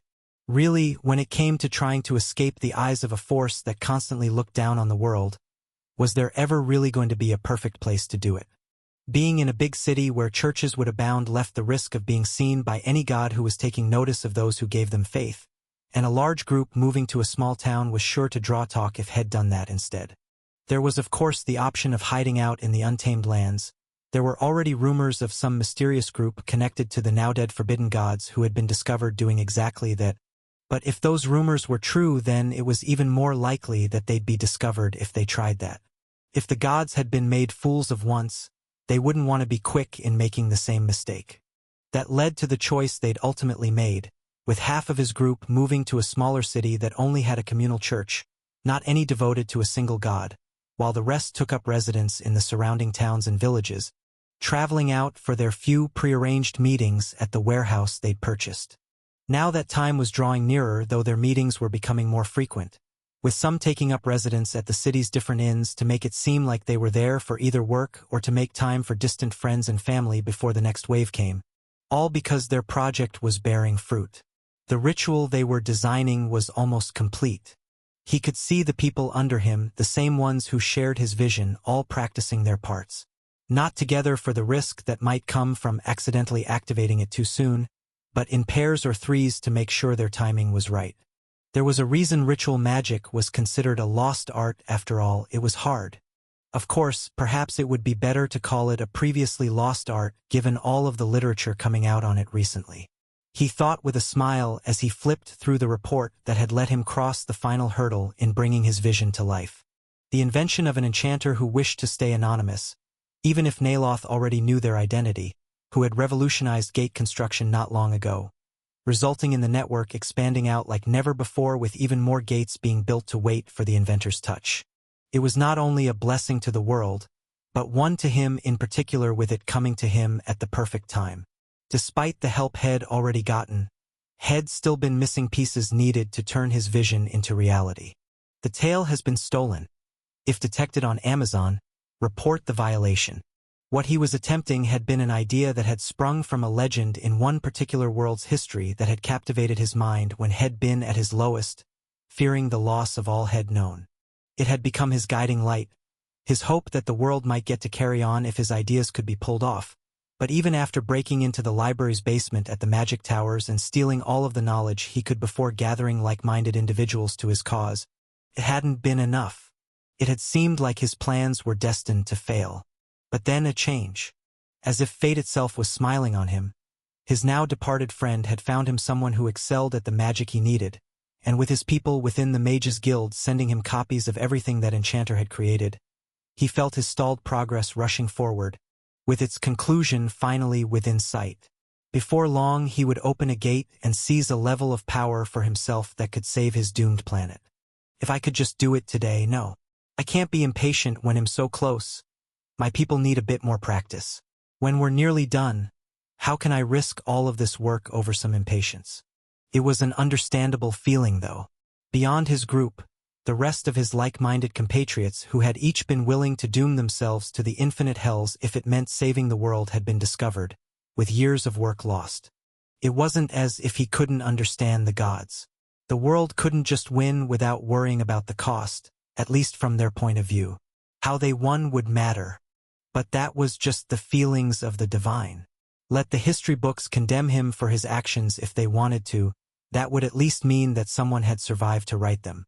Maybe the gods needed to act as the paragons they tried to present themselves as, but he didn't. Why worry about the dirt on his hands if the alternative was wading through a sea of blood? It was a feeling that all of those around him understood too. Each of the mages lost in their days of practice, looking determined to see through the future they so wanted. A future where those they loved would get to live to see another day, and one where the demons of the world could never threaten them again. A future where the horrors the world now faced would be nothing but a distant memory. A future I'll make with my own two hands. He promised himself as he moved to begin practicing his own part of the spell, one that was going to be more complex than anyone under him would have to deal with.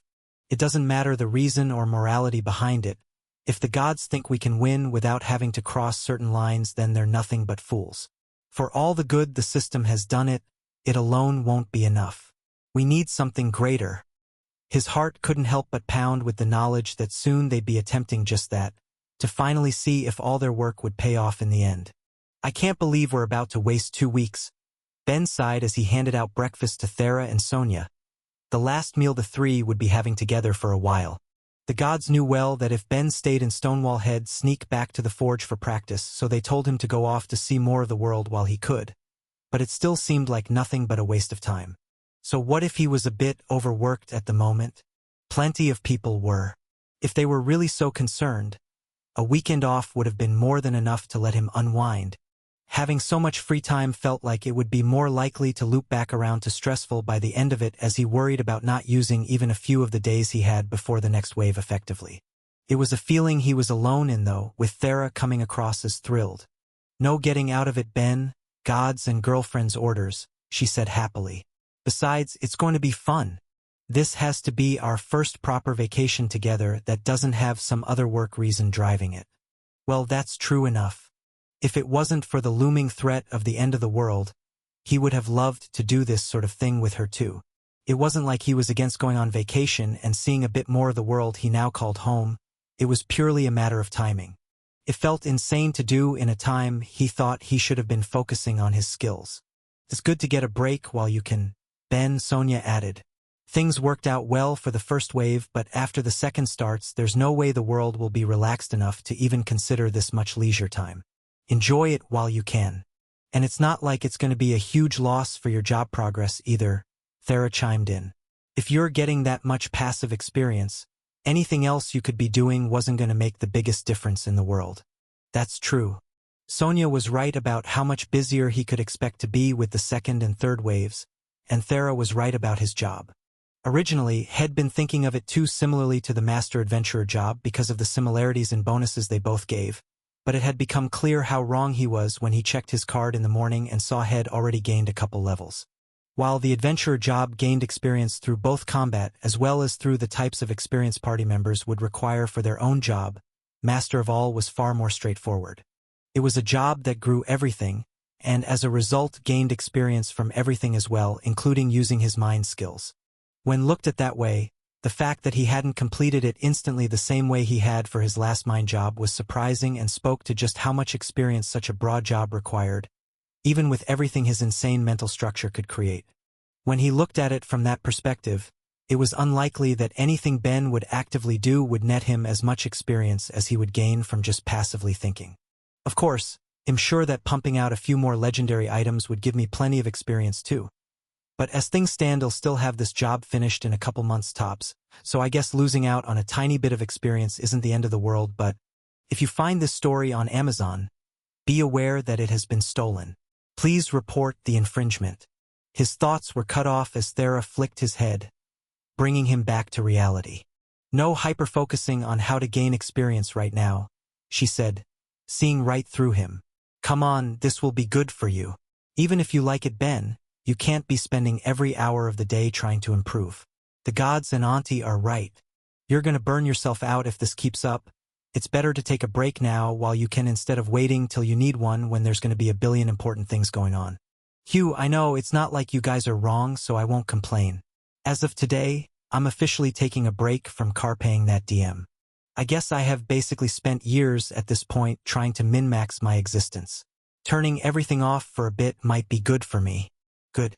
So with that in mind, she held out her hand, clearly waiting for something and not knowing what else to do. Ben took it in his own. No, give me all of the bracelets you wear. This is a break, you're not enchanting 100 times a second. Can I at least keep one? Ben. Fine, he gave in, slipping them off and handing them all over. But can you at least bring them, just in case anything comes up? And can I keep the Death Stone and more usual ones? Fine. He only slept with those last two to help passively raise his mana and vitality, so they weren't the biggest deal, and even if they'd be uncomfortable for anyone else, he had long gotten used to them after wearing that sort of thing for years by that point. They were basically ignorable. The sudden lack of enchanting couldn't help but feel strange to him with all of his mithril bracelets gone. Casually making and breaking enchantments as he went about his day had become as natural as breathing to him at some point, making it practically feel like the same sort of passive experience he created just by thinking. He could already tell he was going to accidentally try to enchant on something that was no longer there at some point, but it would just be a couple weeks. Once everyone was happy and assured he wasn't going to burn himself out, he could get back to his regular work. He just needed to enjoy the vacation that had fallen into his lap. Okay then, should we head out? With breakfast finished and goodbyes said to Sonia, they made their way to the shop and gave the same to Falk before stepping through the gate to Thera's old room in Analia, and after stopping in only for a bit, both to talk to everyone there and to let Thera see both of her cousins for a little while, they walked through the city streets, making their way to the main gate network. So where to first? I have an idea for tomorrow, but today's open for anything. Wait, you actually made some plans? Thera asked in surprise before teasing. I guess you were looking forward to it more than you let on. I'm not out to have a bad time just because I think there's more important things to do. It will be fun. And anyway, since you're with me, that just means it's even more important we enjoy ourselves, so don't worry. I have zero plans on being a downer. Ah, good. In that case, what's the plan? Tomorrow Greed has a show. So long as he hasn't changed his mind since we last saw him, he should be keeping a couple seats open for up, and it's in a gate city, so there's no trouble getting there. I figured it would be fun. Sounds like a plan. Anything else? The gods gave me some suggestions, but we can talk about that later. For now, since I didn't have anything for today, was there anywhere you wanted to go or see? Nope. I'm super open, so why don't we just pick a random gate and see what we end up finding? Sure, sounds like a plan to me then. Let's go. Their decision made, Ben took Thera's hand as the two of them made their way into the gate network, and on a whim, picked the first one that looked interesting to walk through to begin their vacation. In Ben's eyes, there was plenty of good about the world so long as one ignored the ever-coming threat of impending doom.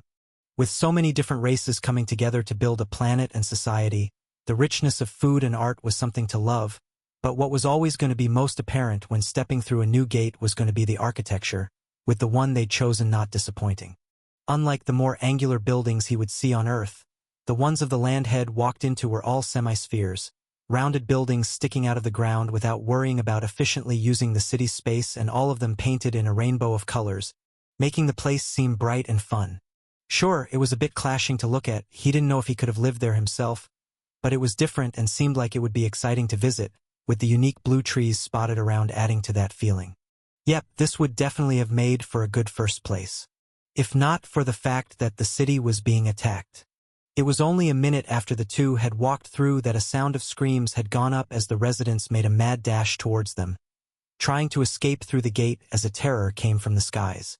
20 demons, all of them flying and looking ready to attack, with the first of them swooping down to dig teeth and claws into any terrified victim they could, only to be stopped in an instant by Thera's power, her magic ripping a stone from the ground and propelling it fast enough to turn what had been its head into a fine mist.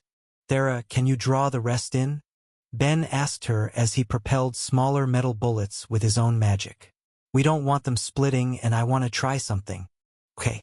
With them all in her sight, she reached out with her dark magic to get their attention in the way that came most naturally, charming her mana and making all demonic eyes lock on her as their target was selected.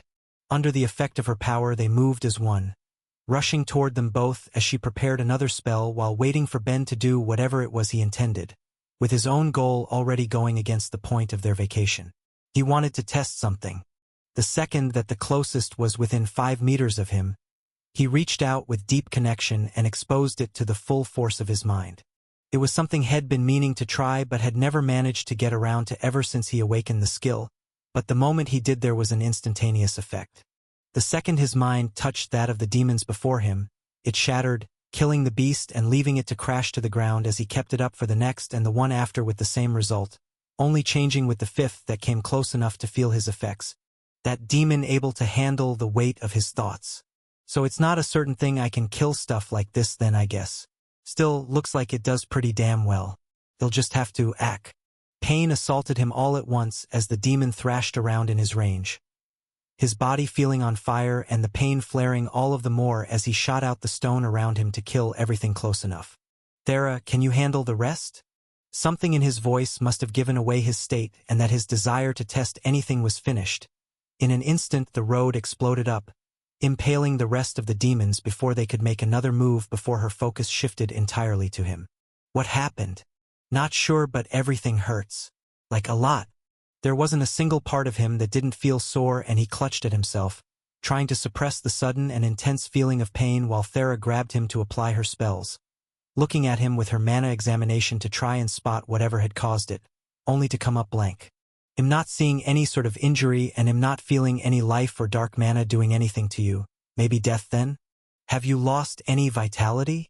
If you stumble upon this narrative on Amazon, be aware that it has been stolen from Royal Road. Please report it. Just a sec, he pulled out his card, aiming to check just that, but received a far greater shock with what he saw. His vitality had gone down along with his mana, that was certain, but it wasn't just marking that head lost some of his total volume. No, both attributes were showing head lost from the amount his body could hold at all, with both dropping by 2% of the totals head worked so hard to gain.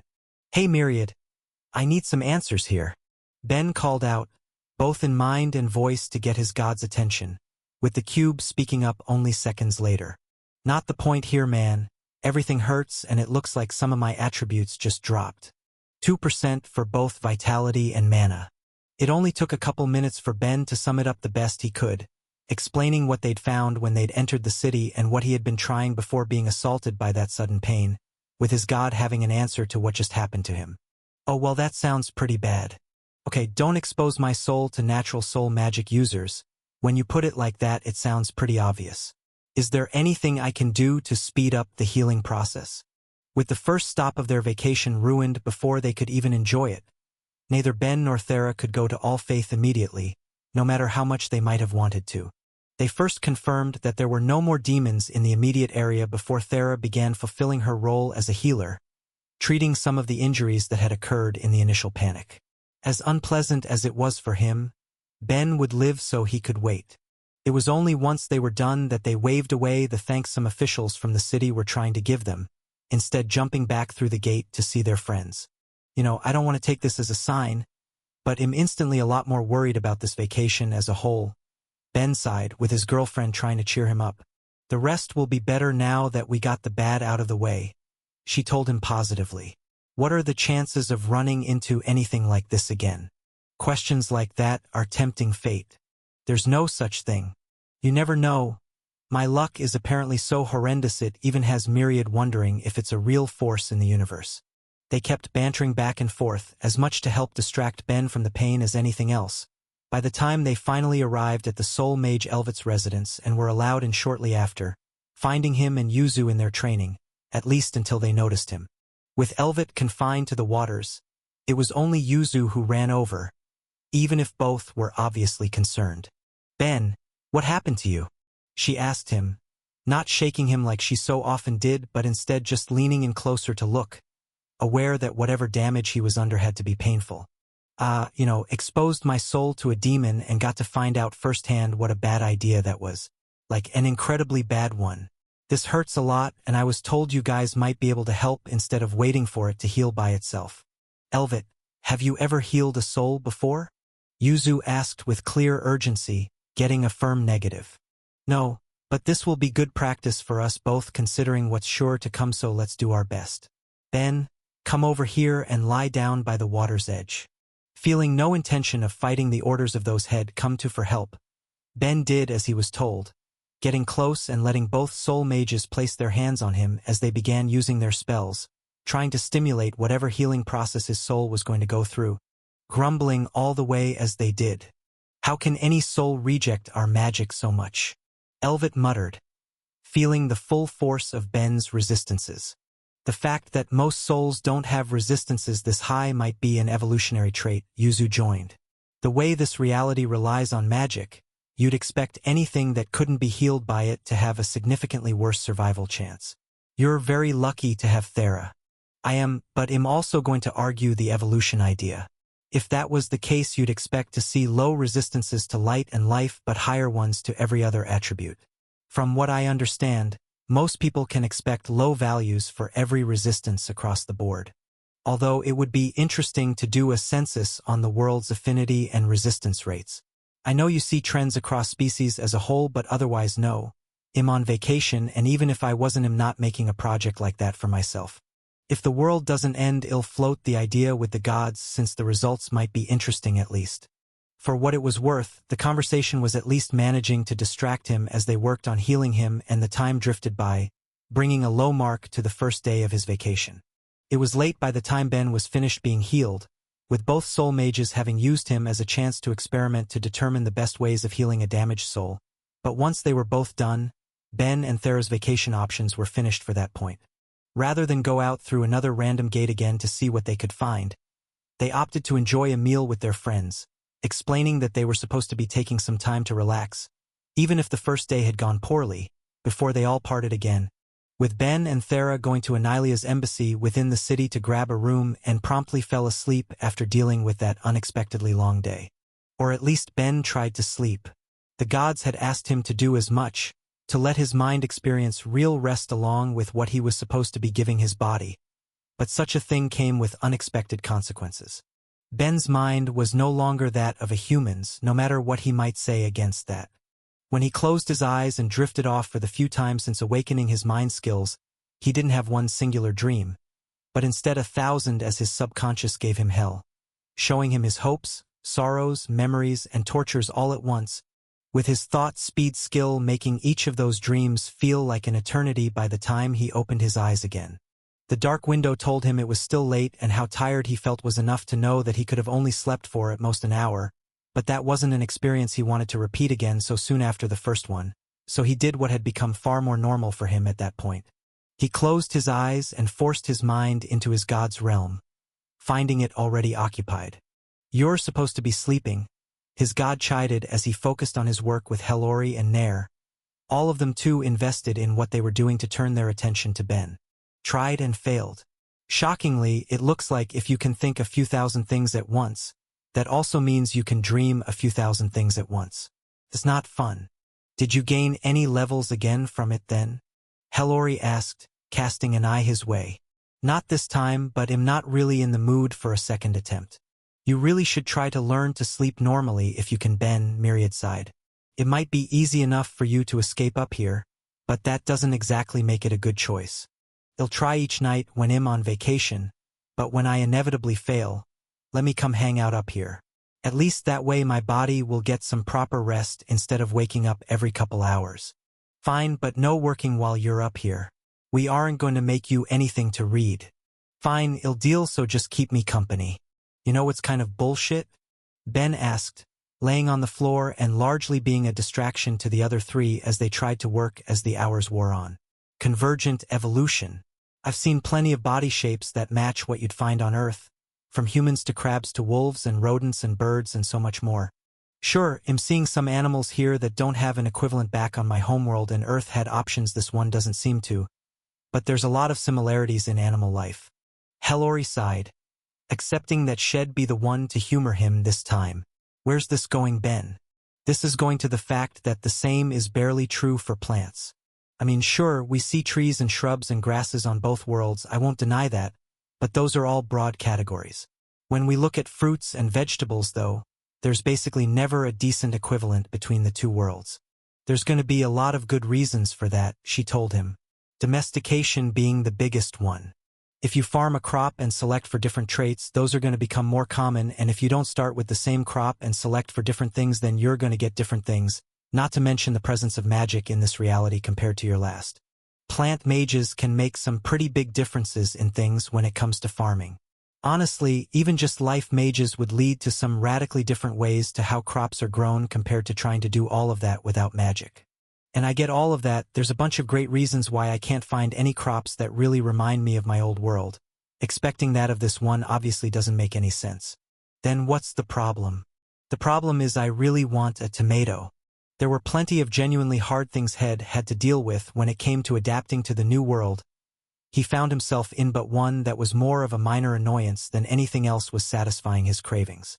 When it came to cooked meals, with his skills and a bit of cleverness he could replicate most things closely enough to be satisfied, but when it came to anything fresher he just had to deal with it.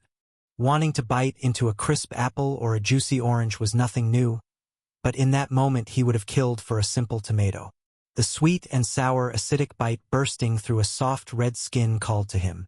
Even if he could remember in perfect clarity the taste of every one Head ever eaten thanks to his mind skills, that wasn't the same as eating one himself, leaving him to do nothing but imagine the thing he was missing, his mind trying to construct the platonic form of one to try and live through until he got the shock of one popping into the air above him, falling onto his face. The narrative has been taken without authorization. If you see it on Amazon, report the incident. "Oh, freaking sweet," he cheered, not caring about the fact it had been dropped on his head like that as he looked it over. What had been given was a beautiful red-orange Roma, exactly as He'd been envisioning, and without a second thought took a bite, feeling the flavors explode across his mouth as he swallowed. "Man, if you guys could do that, you should have told me sooner." And what? When He'd finished the tomato and looked at the gods with him, he found them all looking back, staring in some mixture of shock and horror. Ben, Myriad began, taking the lead on the conversation as the gods stared into his apostle. "How did you do that?" "Do what?" "That thing you just created up here and shoved into your mouth. How did you do that?" "Wait, are you saying I'm the one that made that?" Ben asked, looking for confirmation as the three gods nodded, leaving him to try and repeat the process He'd just gone through of imagining a perfect tomato, getting the same result again as one appeared from nothing before his eyes.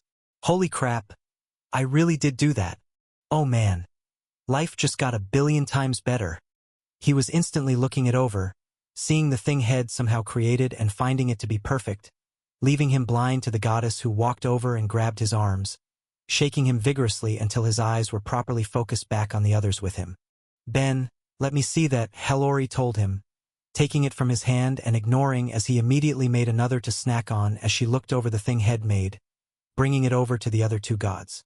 "Nair, is this what I think it is?" "It looks like it," the god said, his focus switching between the newly created tomato and Ben, who was already testing his newfound ability by creating more of the fruits and vegetables Head missed from his homeworld to shove into his mouth. The question is just how. If this was a side effect of his unnatural mind, you'd think that this would have happened by now already. It has to be his new skill, Myriad spoke up in realization.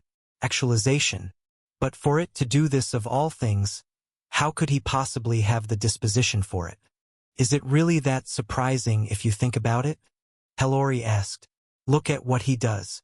He's technically doing it every single time he comes up here. Isn't he?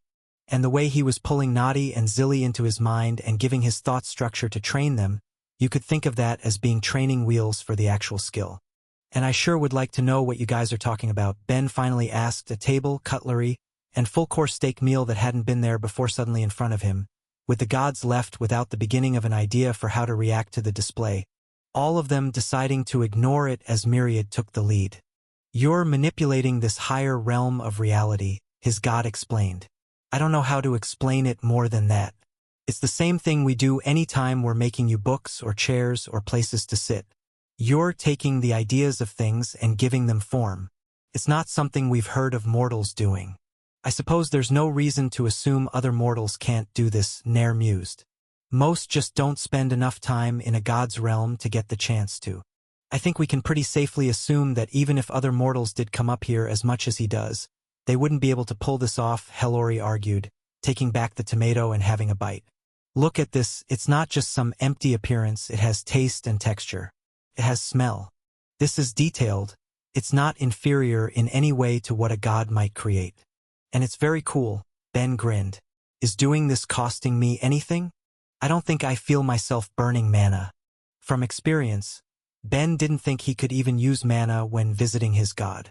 He was forced to read books one at a time when he was up there since he couldn't lift them or turn the pages with his material manipulation, nor could he enchant. The one time he had done so while he was up there, what had really been happening was he had been enchanting with his body in the normal world while his mind was above. And I know that when I'm up here I'm using some sort of combination of my mind and soul since Myriad has worried about me accidentally connecting to him in the past, but mana is stored in the soul. I wonder how that works out. Maybe it's some feature of reality to keep mana from flowing from one layer to another? Adding this to the list of unimportant questions I can try and figure out in the distant future. There's not going to be a mana cost, Myriad explained. If anything, you would likely feel a strain on your mind, but given how bizarre yours in particular is, not to mention the fact that you have an intelligence value of over 7,000, I'm not sure just how much you'd need to push yourself to even feel it. Okay, sweet, but back up to Hellori a bit then. You said I'm doing this anytime I come up here. Explain, please? It's nothing to be surprised about. Look at you, you aren't some disembodied mind anytime you come up here. You have form and we aren't the ones giving it to you. That means you have been forcing your will on this realm for a while now. It looks like it's just managed to grow into a proper skill thanks to your newest job adding some structure and mastery. Even cooler, and it looks like I now have something I can do to pass the time that isn't studying, he said cheerfully, creating even more food as he spoke. I won't distract you for the rest of my vacation, it looks like, so don't mind me as I play around with this. Myriad floated over to him as he said it, seeming even more worn out than usual. Ben, it's going to be even more impossible to focus with you doing this, so if you're going to insist on it, then at least share. Giving a laugh, he tossed his god a pear, watching as it disappeared. Surprisingly good considering you only have one mouth to experience taste with. Look at the planet Myriad, having a single mouth is the standard. To the loss of every race on it, yes. Not having it in him to comment on the bizarre physiology of his god's long-dead people, Ben was instead content to focus on the new skill he had to play with as the rest of the night passed by. When morning came and Ben left, the three gods dropped their more casual atmosphere, all of them forced to reflect on what they just witnessed. This should go without saying, but if you would both do me a favor and not spread this around, I would appreciate it, Myriad groaned.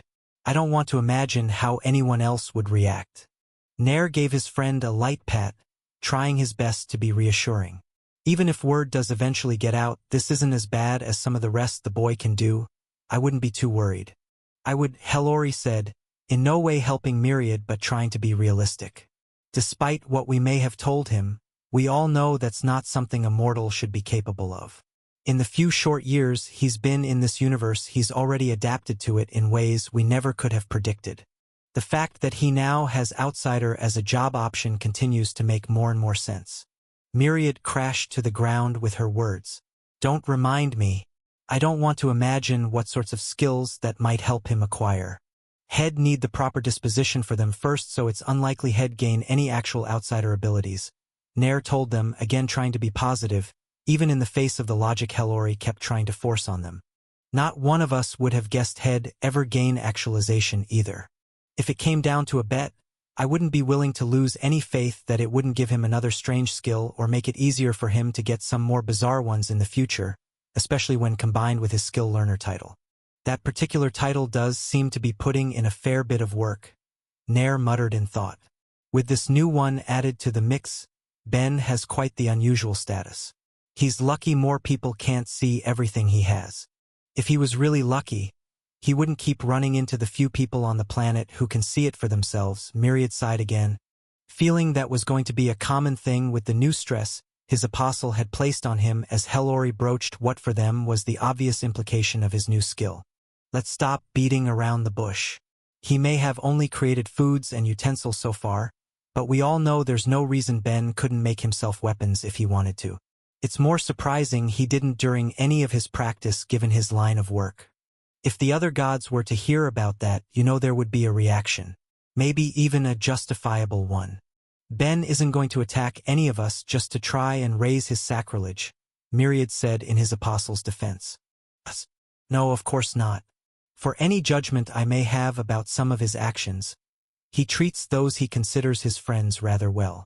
But the ones he dislikes, what about if he appears before Ineth or Olencia again? Or even just any of the gods who previously voted to steal from him or toss him into hell?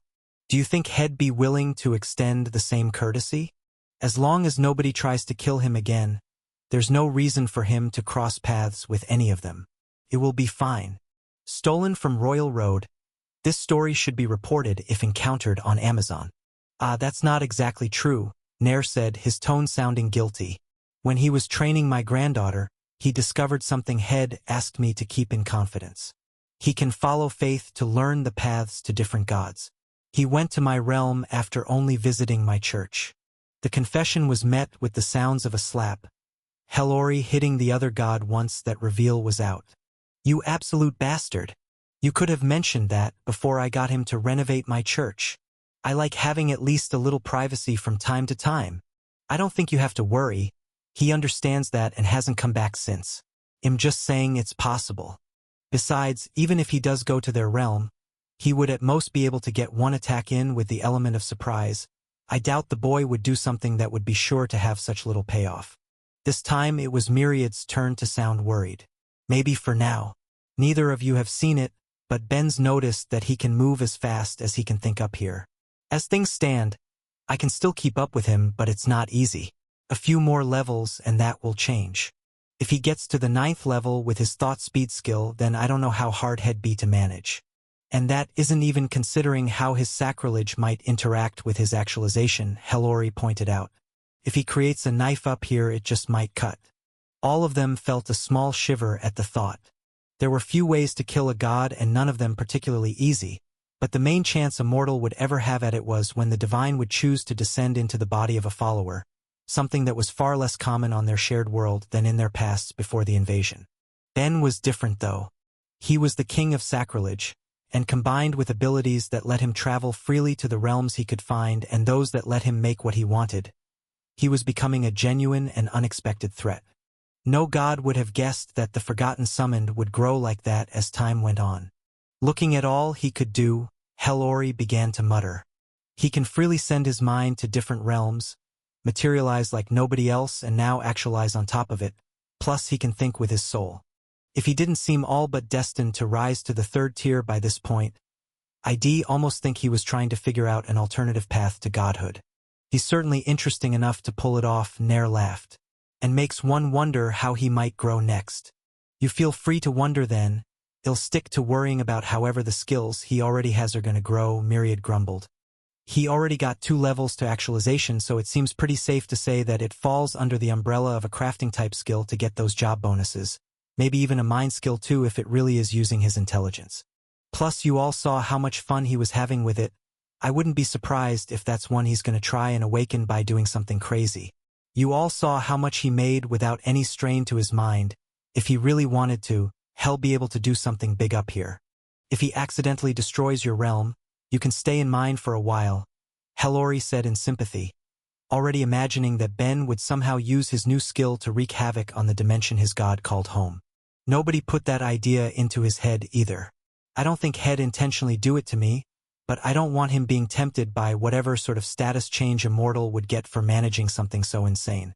Myriad had faith in Ben's basic decency and their friendship enough to believe his apostle wouldn't actually do something to destroy his home, but that didn't mean the boy wouldn't be curious about what would happen if he somehow pulled it off, nor would he deny himself any benefits of such a thing if some accident were to happen. With worries for the future abounding, both for how Ben would use his ever-growing pool of powers and how other gods would react to them, the three did their best to get back to their work, each left to wonder just how the boy was going to continue to develop in the future. When Ben opened his eyes to the second day of his vacation, he was greeted by a small surprise. For once, Thera was awake before him, watching him from the side and looking bright as she held his arm. "Look who's finally up," she laughed, getting a happy smile for her comment. "Good morning, Thera. What has you up so early?" "Ha, it's later than I'm usually up and I'm excited. It's been a while since I've seen a good show. The fact that Greed has people singing about you guys all over the world has to make me curious about how good the real performance is going to be. Hopefully the fact that he lived through that with me eases up on the psychological damage." Ben sighed, already imagining what he was going to have to go through watching the show in person. He could already tell it was going to be rough, but he was sure that Thera would get a kick out of it, and his last meeting with Greed had made it plain that the crab wanted Ben to see the show. How could he deny the friend had gone through hell with? "Just try to keep any pain from your face," she teased. "Don't want to break his heart. I'm a master of restraint. Hell never know my suffering. But before that, breakfast? Or I guess brunch. Sounds great, let's go." They left all faith after getting up, off to the city that would be hosting Greed's performance, and found a place to enjoy a meal before wandering the area with the time they had till the show. The only thing stopping them being the sound of a distant call. "Apostle!" Thera tried to stop to look, but Ben had her hand and kept walking. "That's not for me." "What makes you so sure?"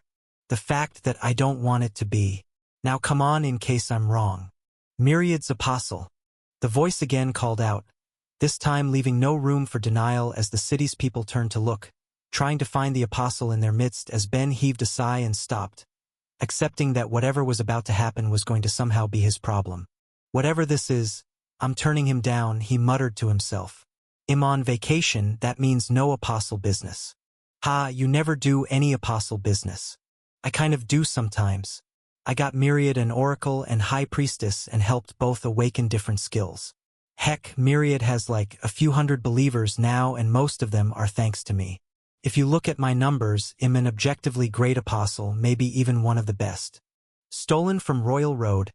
This story should be reported if encountered on Amazon. None of that explained why he would be randomly called out on the street though, nor how he was recognized from afar. He didn't exactly advertise himself as a member of any faith.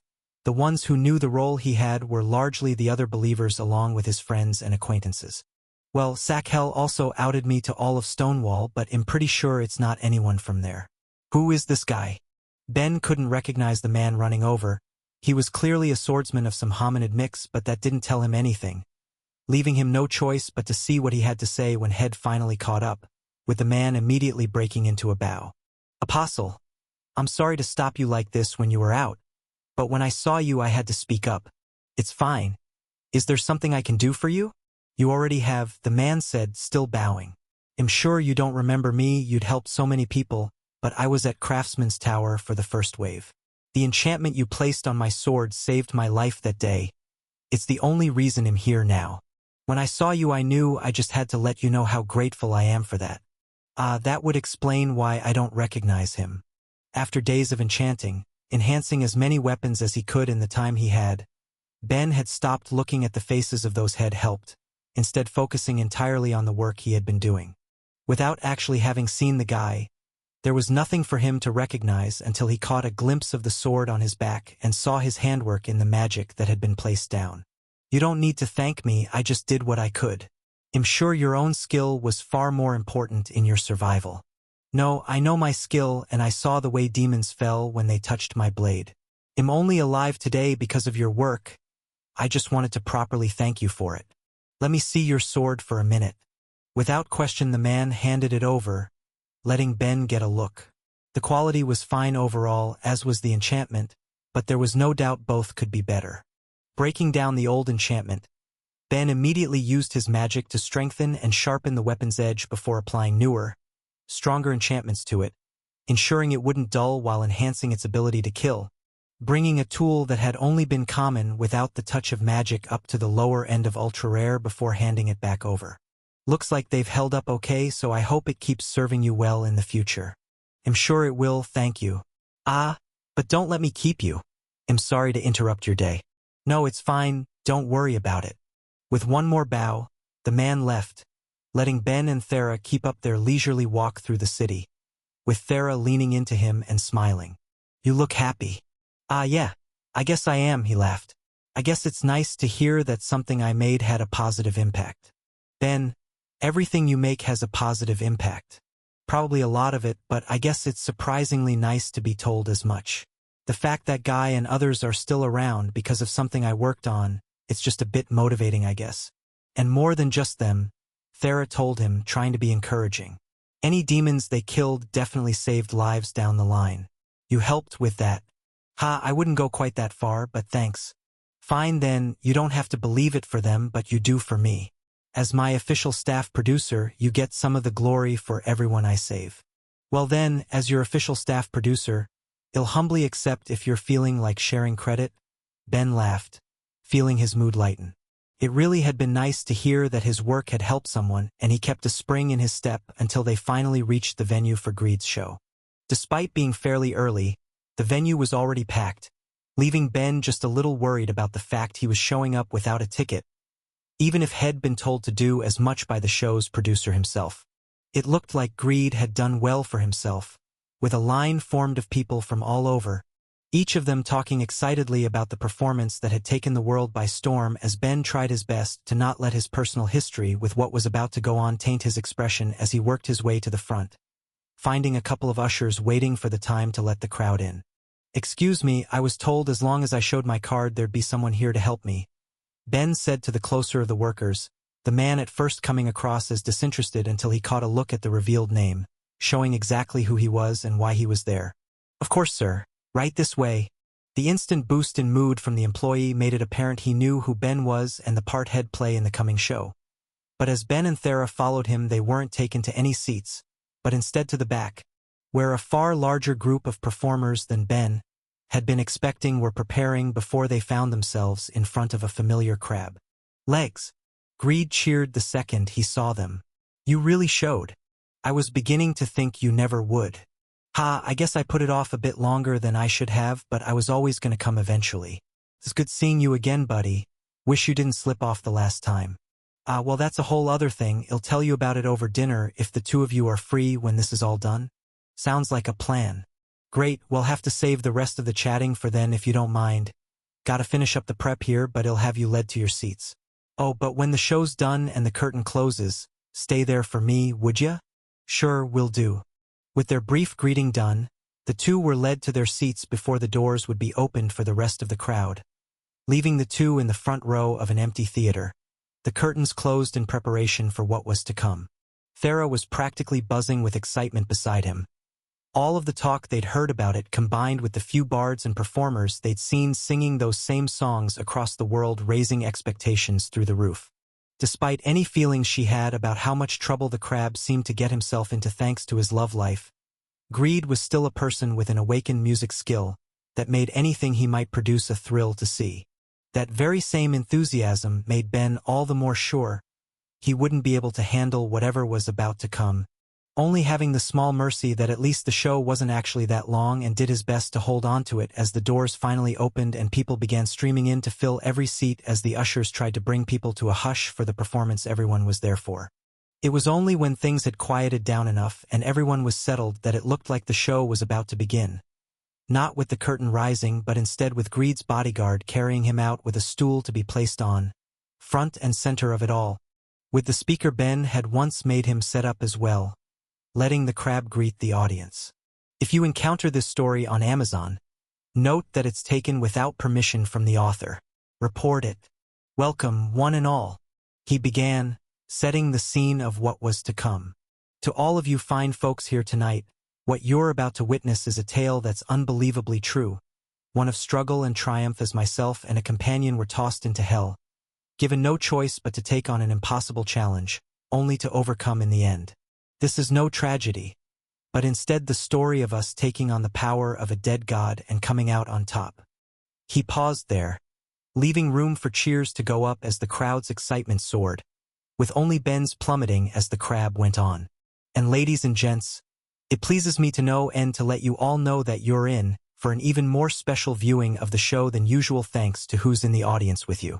The man I went through hell with and saved my life, the trial breaker, the trial defier, the craftsman that worships the cube and the apostle himself. All of you give it up for my friend Ben. Ben, why don't you stand on up and give the crowd a wave? An introduction like that made him want to do the very opposite, but he held back on the urge to sink into his seat, instead rising and giving the audience a wave as they cheered, all while seeing Thera laughing through it all after that grandiose introduction. This time it took far longer for the crowd to quiet down, but Greed was content to wait, having expected as much, and gave them a few minutes before speaking again. All right, now with all of that fun stuff out of the way, let's get the show going. The curtains finally rose on those words as the show began, with the entire thing making Ben aware of two things. One was the unique format of it, one head never seen on Earth at the very least. Greed still stood front and center as he began, singing and clicking his claws to make the music for it all as he told their tale, but as he was doing that, performers were silently acting in the background, conveying how the two had been tossed into the trial and what they'd had to deal with on and between each floor. The uniqueness of it made it an interesting enough performance for him despite having to see an actor play out his role in it all. But the harder thing to deal with was the second discovery. The time. Any time in the past when Ben had accidentally come across someone singing songs from Greed's show, he hadn't realized they'd been singing an abridged version, even if he should have been able to expect as much. The 15 minutes head heard on the streets obviously wasn't going to be enough for a big performance like that. Not if he wanted the crowd to get their money's worth. But that meant Ben was fully unprepared for the 2 hours of music he had to face, every line about his supposed heroism chipping away at his sanity until it finally came to a close, with no encore of any more of his exploits to thrill the crowd. Not that they needed any.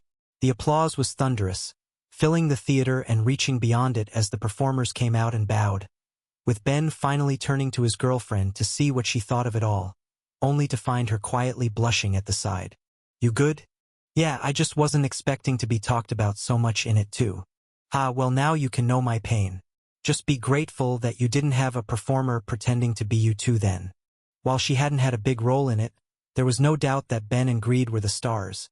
The beginning had hit on Ben's desire to tell Thera how Head felt before he was tossed in the trial, and the show had ended with him doing just that, along with one song in the middle about if Head ever see her again. It wasn't surprising to him, at least since Head lived through the experience and his mind skills let him remember it all with perfect clarity, but she had only heard about some of those bits secondhand, letting her taste just some of the embarrassment Ben was going through. Still, neither of them could deny it was a good show, and both were able to get some enjoyment out of it despite any awkwardness, with both talking about it as the audience slowly streamed out until the doors were closed, leaving them as the last two in the theater. From there, they expected Greed to come down from around back to meet them so they could go to dinner, but that wasn't what happened. Instead, the curtain rose again as Greed was brought out back on stage.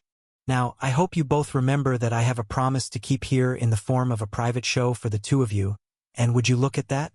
We have a whole empty theater to do it in. So before we eat, sit back and relax for a bit and enjoy some of the slightly less popular musical stylings of the one and only Greed. That surprise announcement led into a whole other show for them. This one much easier to enjoy as the time passed by.